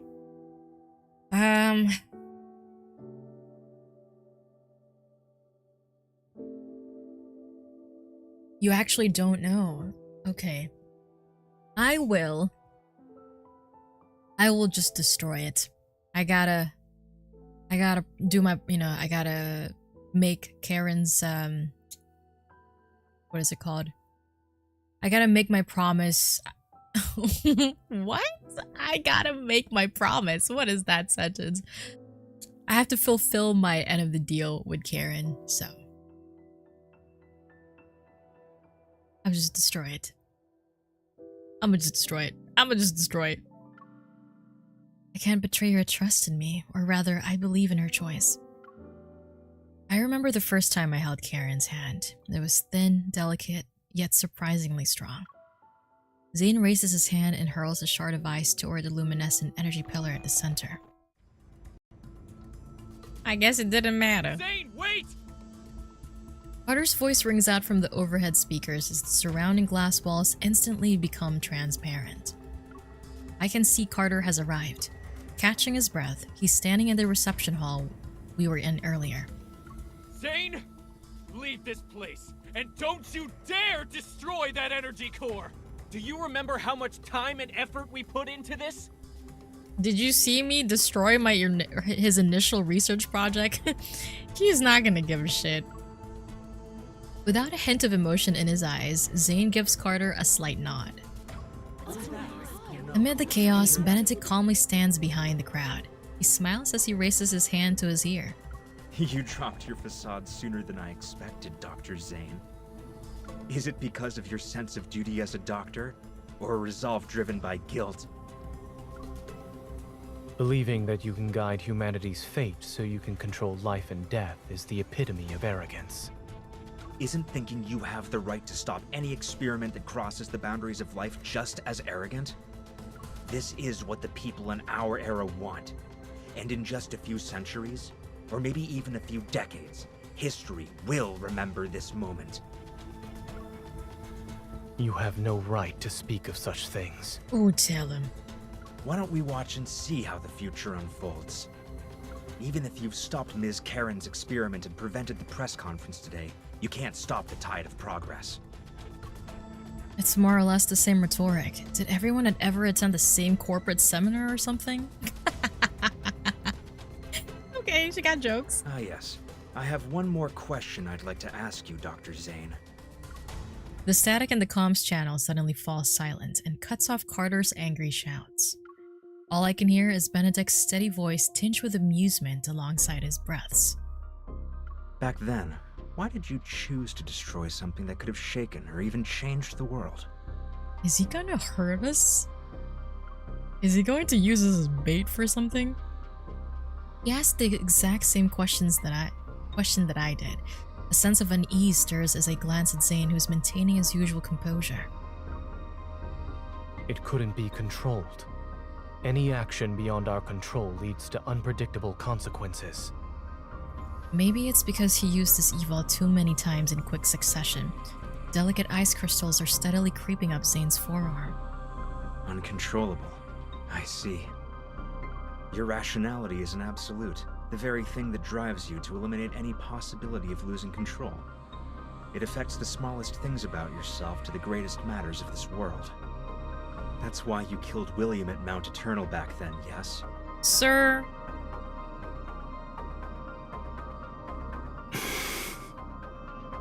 You really are capable of such cruelty. You struck down your mentor and friend who fought beside you. Even I would have hesitated. This motherfucker. Oh, I hate his ass. Cut to the chase. God. A long time passes before Zane's voice breaks to silence. Although his tone remains calm, his ragged breathing gives him away. You're here to atone for your mistake. That much is certain. But you also wish to uncover what you think is the truth. For example, surely there must be an explanation for why those Alterum look so much like everyone who died at Mount Eternal. In the tense undercurrents of this moment, a harsh truth slowly surfaces. I'll tell you, those people at Mount Eternal were this experiment's first batch of failed specimens. Oh shit. I mean... Your companions, William, all your guilt and suffering, I'm the one who caused it. That's so crazy. Oh, we should have known when Karen said that she was like from, you know, from Mount Eternal, and she, at that point, she was like she became part of like the experiment then. I don't know why I glossed that over. Oh, that's so crazy. His tone is almost nonchalant, yet every sentence is like a knife straight to the heart. A discovery that could have shaken the world to its core, abandoned because of a moment of cowardice. You made their deaths as meaningless as those of the failed Alterum. Girl, stop projecting, the fuck? A wave of frost surges throughout the room, a bone-chilling cold. Oh, the windows, walls, and floor are sealed under thick layers of ice. They form intricate crystalline patterns. Zane! Oh no. With each breath, the veins on his neck throb as black ice crystals spread rapidly across his skin. It's like they're trying to devour every last bit of his life force. This isn't the Zane I know. This is the merciless Grim Reaper who emerged from the depths of hell itself.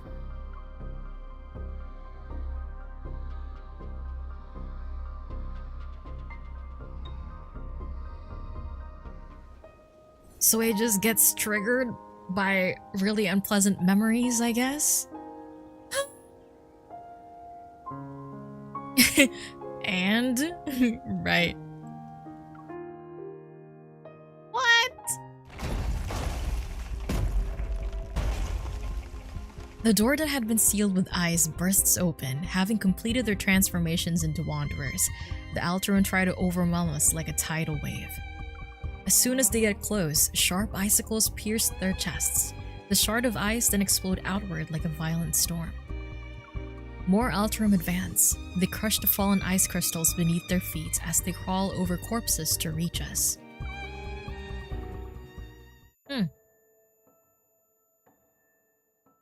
All of the Alterum open and close their mouths in unison. They stutter and produce these unsettling sounds. No matter how hard he tries, Zane can't make out what they're saying or see their faces clearly. The nightmare wraps around his body like a phantom. It coils behind him and whispers fate's curse into his ear. Aren't you a doctor? Am I Why going can't to you die? save anyone? Pay for this. I didn't sacrifice everything just to become someone ordinary and powerless. One day, you will hurt her. Is that Astra? He clutches his chest and feels as if the icy wind stabbed it. He stares at the corner of the tent fluttering in the snowy gale with a distant, otherworldly gaze. William, who had just finished his surgery, pauses in surprise. Then he smiles and holds out his hand toward him. Nightmare? If you can't sleep, then we can go for a walk. Everything that just happened seems to have been a dream. He stares at his fingers. The blood, the girl's shocked expression. It was all just a dream. It was just a dream. It's unfortunate we couldn't save the patient today. Don't be too hard on yourself. Back when I was doing research, failure meant you could always try again. But as a doctor, lives will only give you one chance. You know, I had these exact same feelings during my first mission as a military doctor. Guys, when these types of things happen, that means that there is some kind of evolution going on. Like a power-up, but that also might mean something bad's gonna happen to him. What's going on? And I'm too scared. The polar night hasn't disappeared. The dark blue sky appears to be almost within reach. This desolate land, covered in a blanket of snow, is always magnificent. It took me a long time to realize that what we have to face isn't just the loss of a life and death itself. The way they look at you in their final moments, it's always the same. Time and time again. You'll have to see their fear and desperation when they're about to die. William is deep in thought. Then, as if remembering something, he turns to Zane and smiles. By the way, did you hear my final plea when you killed me? He stares blankly at William's distorted face, and in the very next second, he sinks into the dark abyss of his consciousness. What did it say? The eye shards have already pierced his chest. That's crazy. We're having this now? There are more of them. They're actually using the Alterum as weapons. I roll and find an opening in the wall of Alterum that's protecting Benedict. I aim my gun at him. But before I can pull the trigger, Brilliant Eyes flies toward Benedict. Benedict smiles. He crushes the eye shard embedded in his chest. You're different from the man I was talking to earlier. I must say, you're skilled at saving and taking lives, Dr. Zane. With a slight gesture of his hand, the Alterum freeze in place like marionettes. They withdraw like receding water as if they received a silent command. I hope you'll find your true path after our candid discussion.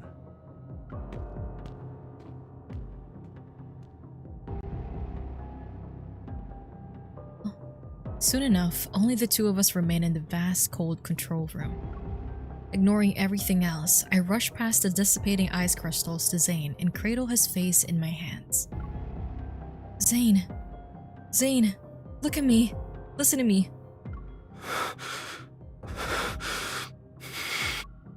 No matter who Benedict is, I'll always keep a bullet just for him. Starting today. Zane's labored breathing shows how intense the pain is. The black ice crystals emerge from his neck and continue to spread out. His ice-cold fingers are slowly slipping away from my palm. I need to wake up from this nightmare right now. These hands that saved countless lives should never be stained with pain and guilt that don't belong to them. Especially not because of scum like Benedict. Zane, you have to. Wake up. These few seconds feel like centuries. Oh, he's awake. He's awake. He slowly tenses and yeah. You good? Zane?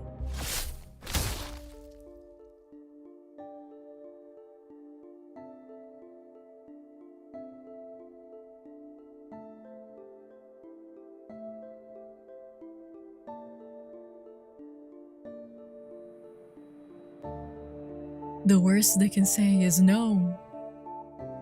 You know? Pain answers me instead. This is my villain arc. No, I'm just kidding. What?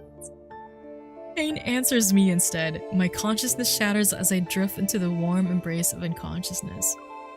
Before everything fades, distant memories regroup and flood my mind. Oh no, we having flashbacks. The ground is littered with the remains of wanderers. They're slowly dissipating. Meanwhile, searing pain burns my chest.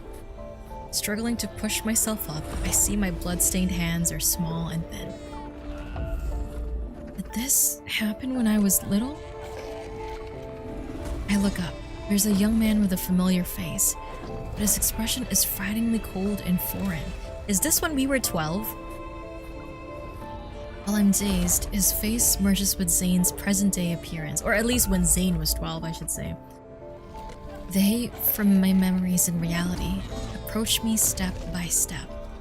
Your existence is a mistake. You must be eliminated. It's as if black frost has covered his eyes. Having materialized in his raised hand, sharp ice crystals hurl themselves at me.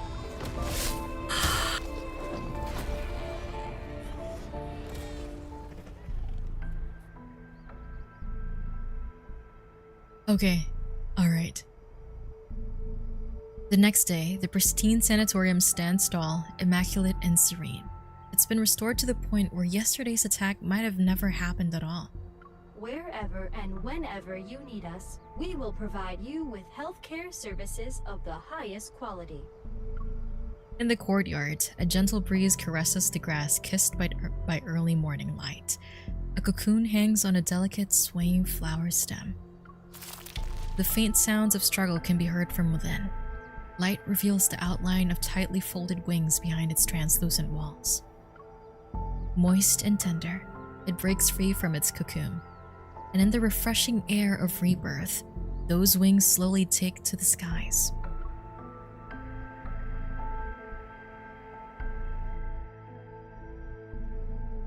So the same thing happened again. This is what Zane was like trying to not let happen, was, I guess, because this is the first time that we've actually seen what had happened, right?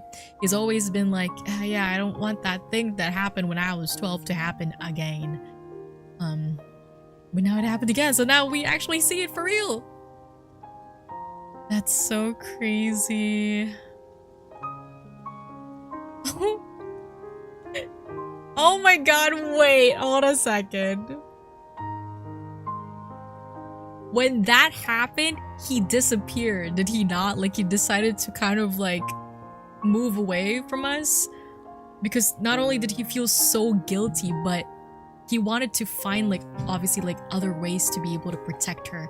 He wanted to be strong enough so that if something like this were to happen or feels like it's about to happen, then he can protect us. But now, later on, maybe when he finds out that he did it again and he wakes up, he'll feel so guilty and he's gonna leave us. Please, don't let that happen. Oh my god, wait, I have to know, I have to know. I have to know. I would be so shocked if I was in MC's shoes.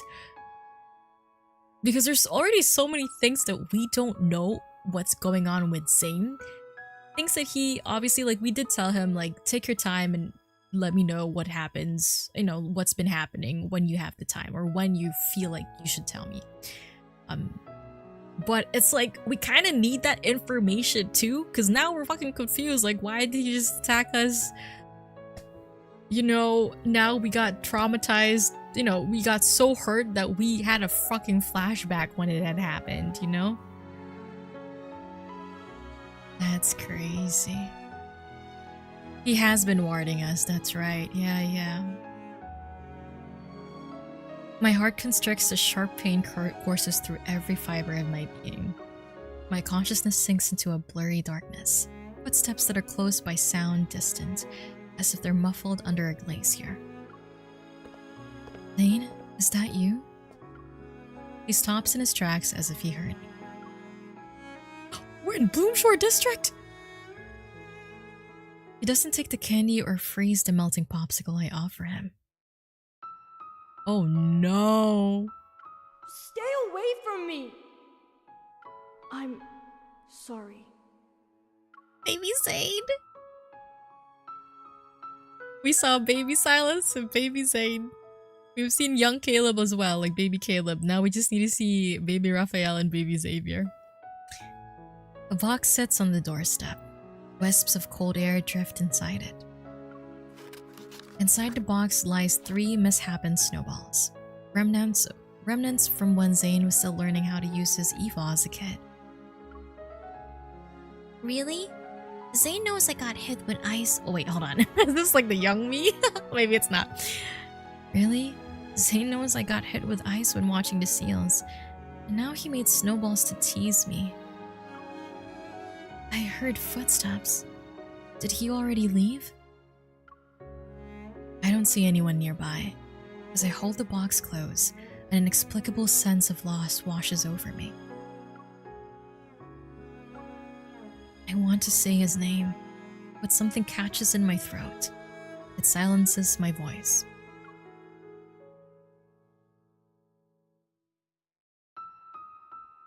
Zane. I managed to finally call out his name. Yet when I open my eyes, I find myself staring at a dimly lit ceiling. As my foggy consciousness slowly clears, I realize I'm lying down in a room at Oxo Hospital.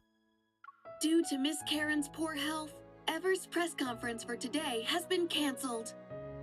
Mr. Benedict, the director of Val's Sanatorium, stated that the patient's well-being takes precedence over the event. Oh, there it is again. Sound. A hand waves before me. Its owner's lips move as they say something I can't make out. How many fingers am I holding up? Looking down, I see my wounds have been bandaged, and the pain has mostly subsided. I sit up and take Yvonne's hand.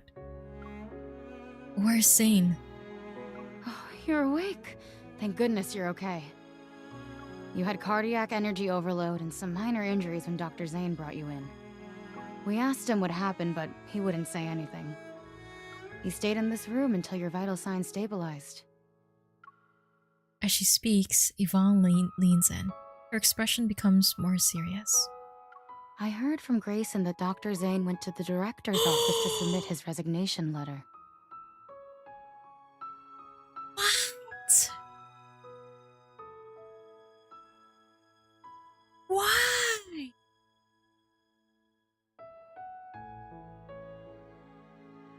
I don't feel like it's just purely guilt. Don't tell me he's gonna be like part of Ever or something. He starts working with them or some shit.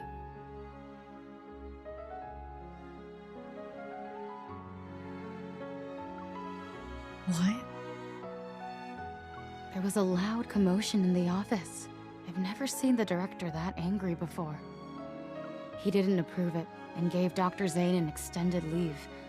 Then he told him to go home and think things through. He wouldn't say another word about it. Dr. Zane didn't hesitate at all. But before he left the hospital, he asked us to take good care of you. No, wait, did he leave us for real? I try to force myself to smile, but I can't. Only one thought is in my mind. Yeah, bitch, go find him! Get him!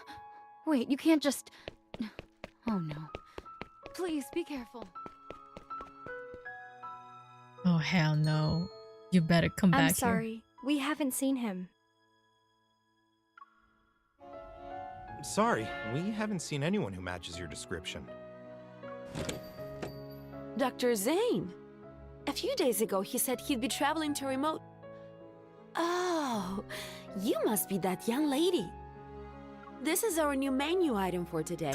Would you like it to go? I don't care about the dessert right now. Wait! Dr. Zane already paid for it! Zane's home, his favorite dessert place, the cafe near Oxo Hospital. I visited every place I could think of, but there was no trace of him anywhere. Oh no. Late into the night, I enter the passcode to his house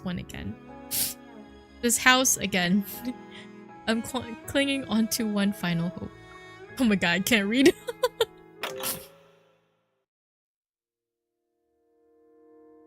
No, he's not here. The room is shrouded in darkness.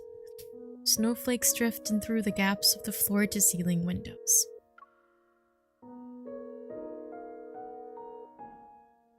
The number you have dialed is currently unavailable. Please try again later. This son of a bitch. My god, he left us again. Why does he keep leaving us? It's crazy. Memories that are no longer dormant slowly flood my mind again. I've seen those black ice crystals and that pained look on his face before. In my childhood memories, Zane moved away while carrying a heavy, unspoken guilt. You know, this bad habit of disappearing has existed even back then. Oh, damn, shit, he's in here by himself in the dark. What did he say? Did you see him? I raise my head and rub my stinging eyes to see Shichi. It's you. As if he understands me, Shichi leaps onto the sofa and gently places his paw on my knee. Oh. I feel like I've tried everything. I still can't find him. I hold Shichi close, my trembling voice barely above a whisper. I didn't realize it cracked until now. Please, can you help me one more time? Take me to him. Time passes. Then Shichi obediently jumps down, sniffs the blanket on the sofa that carries Zane's scent, and runs toward the half-open door. Oh man. In the darkest hours of the night, it's snowing again. Large snowflakes dance around the glowing streetlights. They settle on rooftops, streets, passing cars, and the shoulders of pedestrians. After running for a long time, Shichi stops in front of a pitch-black fence. He circles it a few times before signaling me to follow him. Where am I? The streetlight illuminates the faded writing on a sign. This is a public cemetery in Lincoln City. This is where we were with Caleb too. Also the final resting place for those who have no place to call. Oh man! It's also the final resting place for those who have no place to call home. Shichi quickly vanishes into the darkness. I steel myself before running after him. Oh no. Oh, he's here! Oh my god. He's here for real, right? We're not just going to Lulu. As soon as I see that familiar figure, my heart leaps violently in my chest. Zane. He stands in the snowy night, his coat billowing between black tombstones. It's like a ghost who has nowhere to go. I understand why he left the moment I see the names on the tombstones. He chose to imprison himself in this nightmare. He wants to atone, to seek redemption for the monsters he killed. You don't have to, deal with this alone, Share the pain with me, man. That's why we're here, The teamwork makes the dream work. I hurry to his side, but when I try to call out his name, it gets stuck in my throat. I was already foreshadowing that a while. And she couldn't call his name. Why are you here? At least it's Zane. We could at least have a conversation with him. Questions overwhelm my mind, but I don't know what to ask about first. You chose to disappear without a word. You didn't even give me an explanation. These graves belong to the people who died by my hand. I don't believe their deaths were unjustified. You gave them mercy, man. Do you think I'm here because of guilt? I'm not standing in front of them for repentance, let alone the atonement you're imagining. When you almost raised your hand against me, based on your judgment, did that mean I was also someone who needed to be killed? He doesn't evade the question. He nods without any hesitation. But this is why you submitted your resignation letter to Oxo Hospital. You haven't even healed my heart yet, and you're going to leave just like that? You told me not to change doctors on a whim, but can doctors abandon their patients whenever they want? A complex feeling crawls up from my throat to my tongue as emotions bubble up like boiling water. I first met you when I came to Oxo Hospital. I was 12 at the time. Dr. Noah was a close friend of your grandmother, and I was told to look after you. You were afraid of me back then, until I used my power to keep your popsicle from melting. When things finally settled down after the Chrono Rift catastrophe, my parents asked if I wanted to move somewhere else. I hesitated for a long time. I was worried I wouldn't be able to see you anymore. But then that incident happened, and I actually hurt you. You were unconscious and bleeding heavily. When I realized what happened, I couldn't understand why I did it. He closes his eyes for a moment. When he opens them, his expression is as serene as the calm after a snowstorm. It's like he finally woke up from a year-long nightmare, only to discover that the nightmare has become reality. That was when I realized I could lose control of my power. And not being in control can lead to irreversible consequences. It's why I chose to leave without saying goodbye. Hate it. I don't accept that apology. I mean, that reasoning. I don't accept it. I don't accept it at all. Did y'all hear anything? Must have been the wind. Must have been the snow. The truth pierces my heart like needles. Words are stuck in my throat. Perhaps I chose cardiac surgery because I wanted to heal your heart. Or maybe I wanted to make amends for what I did back then. Even I don't know. It'd just be a culmination of both things. That could be a thing. That can be an option. He keeps his gaze lowered, and his voice is as soft as melting snowflakes. But I didn't hesitate when I chose the field of medicine. When I first recited the Hippocratic Oath, I truly believed I would become a good doctor. I believed I would save many people, including the one I had hurt before. It doesn't seem like he noticed my obvious shock. Zane just gazes calmly at the weathered gravestones. Until that night on Mount Eternal, when I killed William. You didn't have a better choice at the time. Once again, he lowers his emotionally detached gaze. Do you really think a killer can be a doctor who saves lives?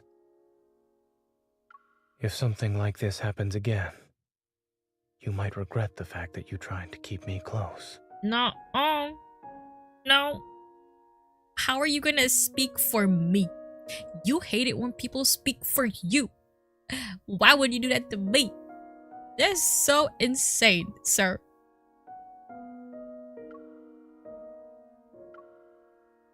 Are you saying your nightmares are destined to become reality? Will I turn into a monster that needs to be killed one day? I didn't expect him to answer, yet he shakes his head. I don't know.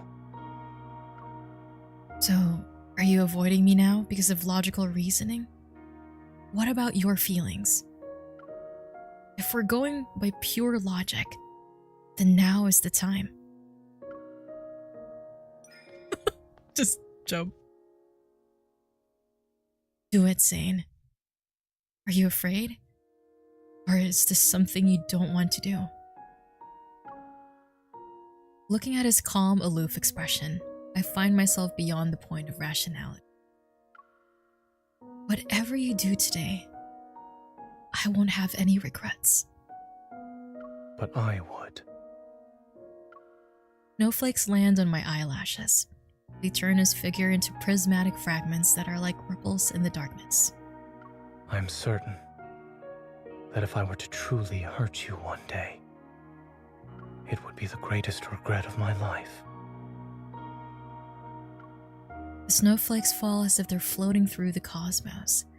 They land on us and the gravestones. We stand in silence. Neither of us exchanges a single word.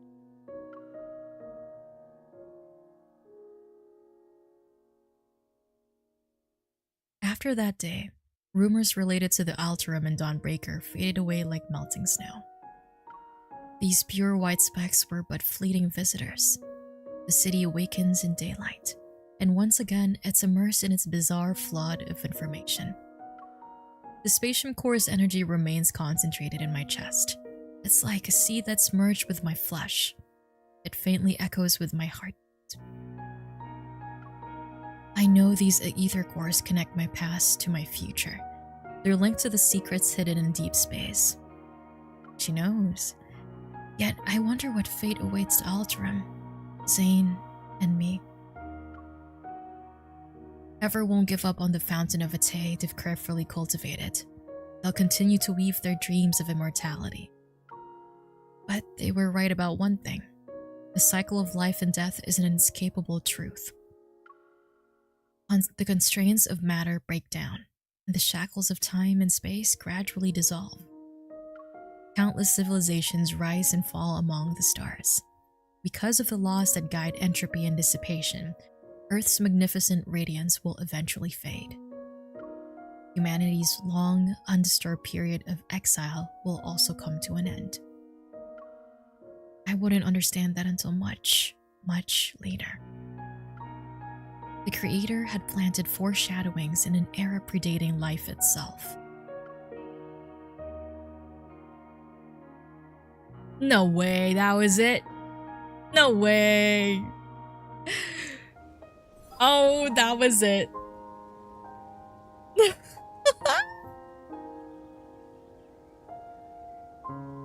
No, I should have known. So he didn't leave, right? We don't know. We don't know if he left. You know? It's open-ended right now. He didn't leave. He definitely did not leave. He almost left. If we didn't catch him in the cemetery, he would have left. I believe he didn't. Right. I don't think he did. There's no way he would leave us.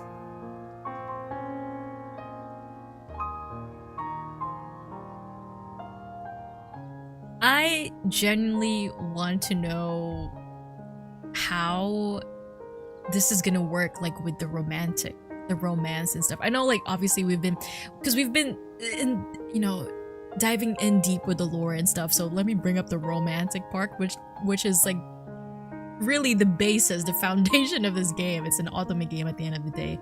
So I'm wondering how they're going to make it happen. I guess, like, are they gonna branch it out like before? Like, they're just gonna branch out the story and then you choose your own wild, like your own path. Because I've never played an automate game before. This is my very first one. So I have nothing to compare it to. Because I know a lot of people are saying there's no obviously one main romantic interest, like you get to choose it yourself. But all of them are starting to appear, like obviously they all appear in the same timeline at the same time. But I do wonder how we're gonna choose who we want to be our main romantic interest. How they're gonna make it happen. I also think having MC in this universe or timeline would help him. That's right, yeah. I'm just wondering, because obviously if Dawnbreaker appeared when Zane was 12, I'm just trying to imagine how sad he was, because I remember like little 12-year-old Zane Dawnbreaker killed his dad because his dad had basically attacked him and his adoptive mother. And it's just so sad. So he was raw from the trauma that had happened to him. So when he was able to awaken in Zane's body and saw us, he was like, oh, I gotta kill your ass. Like, I get where he's coming from.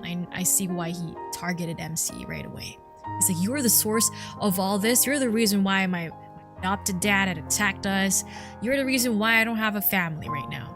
And why all this shit show is happening in my world. So, it's sad.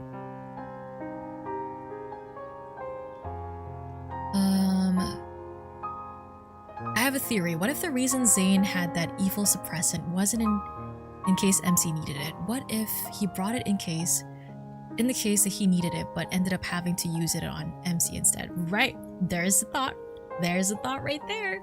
Because we don't necessarily know. Because when he did say that he brought it for MC, it didn't sound convincing to me. Like he brought it for another reasoning. So yeah, you might be right, M. That might be one of the reasons as to why he brought the suppressant himself. Because we don't necessarily know. I mean, I forgot what he said, what the suppressant actually does. But whatever he said, that might have not been the only reason, or like the only thing that suppressant can do, you know? That Aster tried to use DB to kill MC, yeah. That's a possibility, yeah. If he came prepared for us, yeah. So, what you're saying is, he didn't leave, right? At the end of the day, he didn't leave, right? I didn't see him. Did you guys see him leave? I didn't see him leave, so therefore, he did not leave. Period. The end. We went back after the cemetery, we held his hand, and we got a nice big hug. And then we held his hand and we went to the dessert place because Zane already paid for some stuff, right? So we're like, let's go and pick that shit up. And then we go to Shachi and then we give dinner to Shachi because he probably hasn't eaten dinner. This boy has been stuck here in his house for a long time in the dark. And we just took a nap and we went about our normal routines the next day. That's just what happened. That's what happened. Exactly, he had known he was having the dreams and that his evil had been acting up sometime, yeah.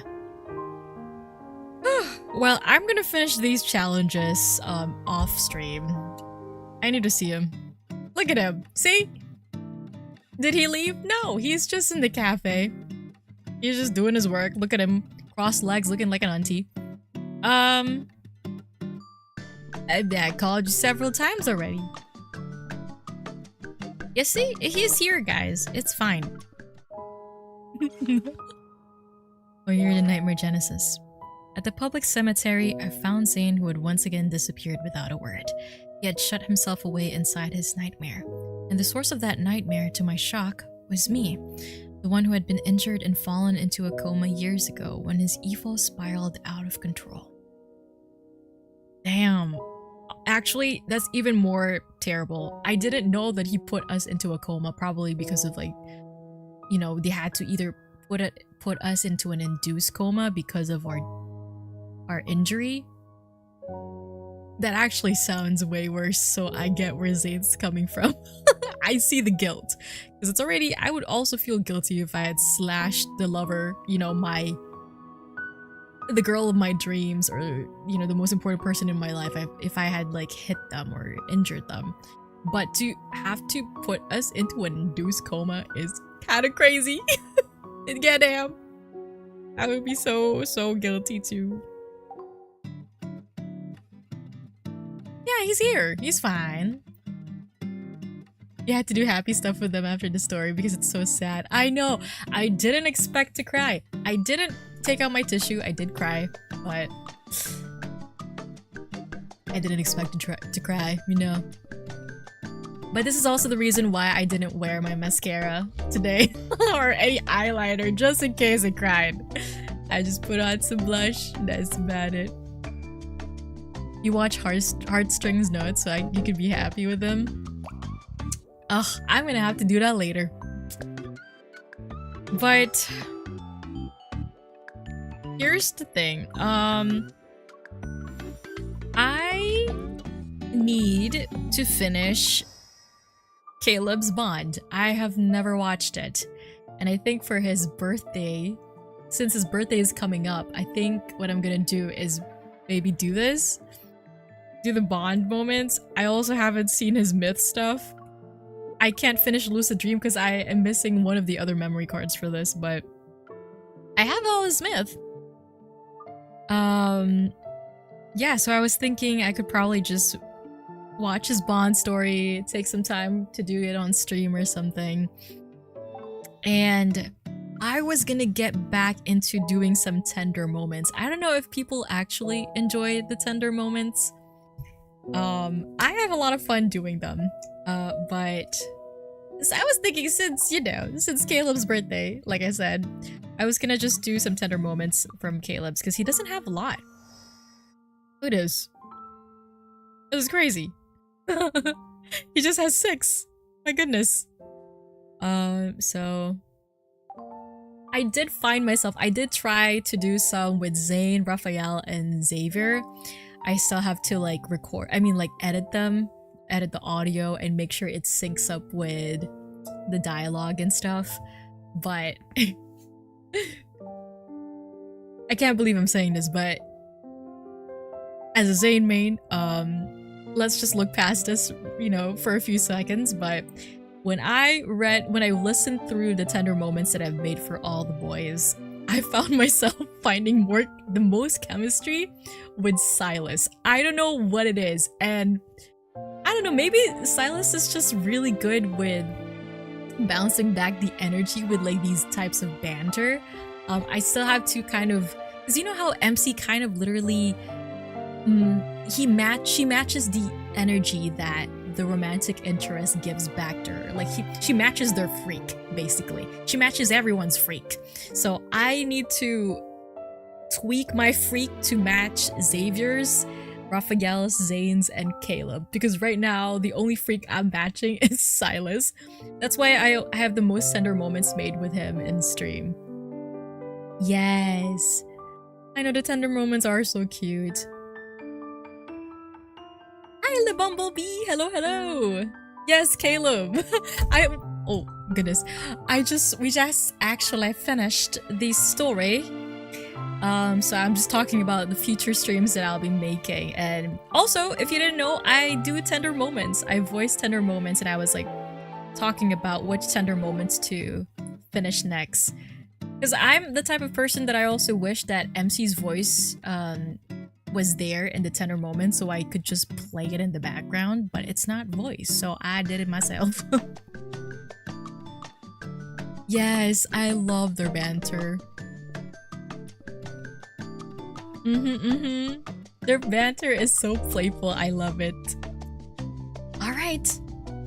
Well, like I said, I'm gonna find a time to stream Caleb's Bond for his birthday. I'm also gonna be there for his birthday. Hopefully I get it. Hopefully I get his memory card. I have not seen the trailer. I refuse to watch it because I don't want to get spoiled. So I'll see you guys in his birthday, I guess. And you'll probably see me like upload some random tender moments here and there sometime next week. And also this Silas dating game. I'm gonna upload that. Have I done verified rumor before? Ooh, that's a great question. Which tender moment? Is it for Caleb's? Oh. Or is it Silas? Oh my god, his voice, his soundtrack is so nice. I'm in for a treat then. Wait, who's verified rumor? Is that Zane's? Which boy?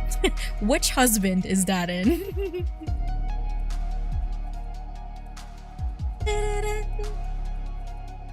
Oh, Caleb.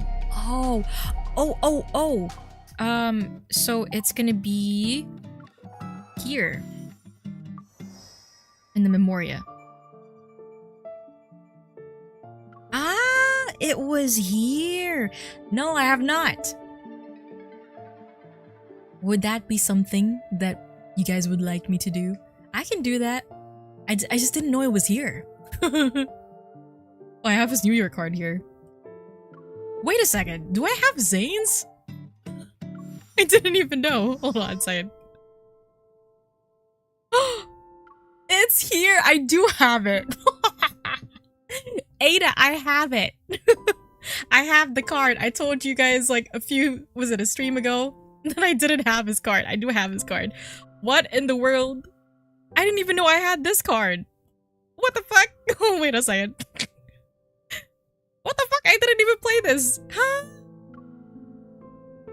Oh my god, what? Are there other cards that I haven't seen yet?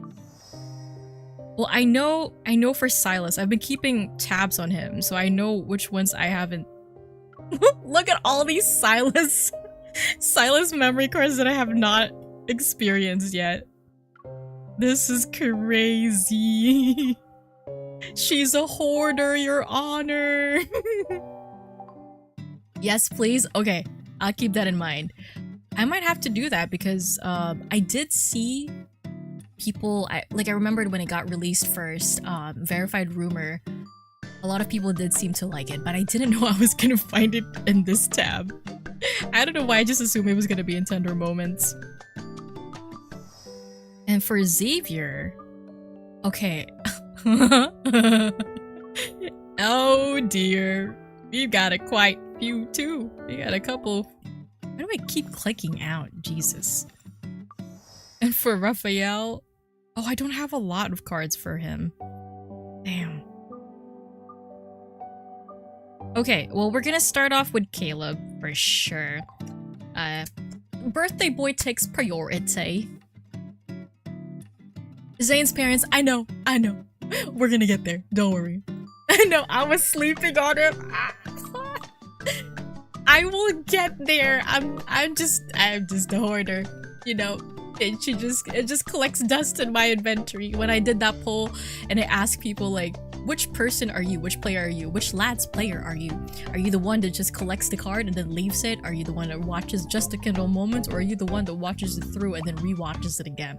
I'm the person that just hoards it in the inventory, I guess. Cherish longing for Zane. He's very married. Oh.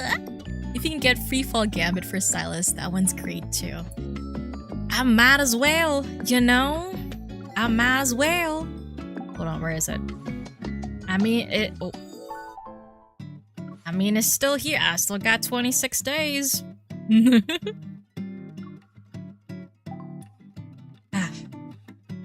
Oh man, here we go. I mean, I do need more cards. This is the highest I'm gonna get to this freaking game. 1,985. Has anyone reached in chat in 2000? Because I can't get past 1985. Why did I read that like a year? 1,985. Huh? Boss man? Oh, okay. Alright. I might buy it. I might make a little swipe of my card. Alright guys, thank you for coming in or dropping by, and for VOD viewers, thank you for watching the VODs. I really appreciate you guys coming by and spending some time with me to play this chapter. And I will see you guys next stream, which is gonna be Caleb related probably. Okay? Thank you! Go eat, go sleep, or go shower if you haven't yet, and I will see you in the next stream. Bye bye!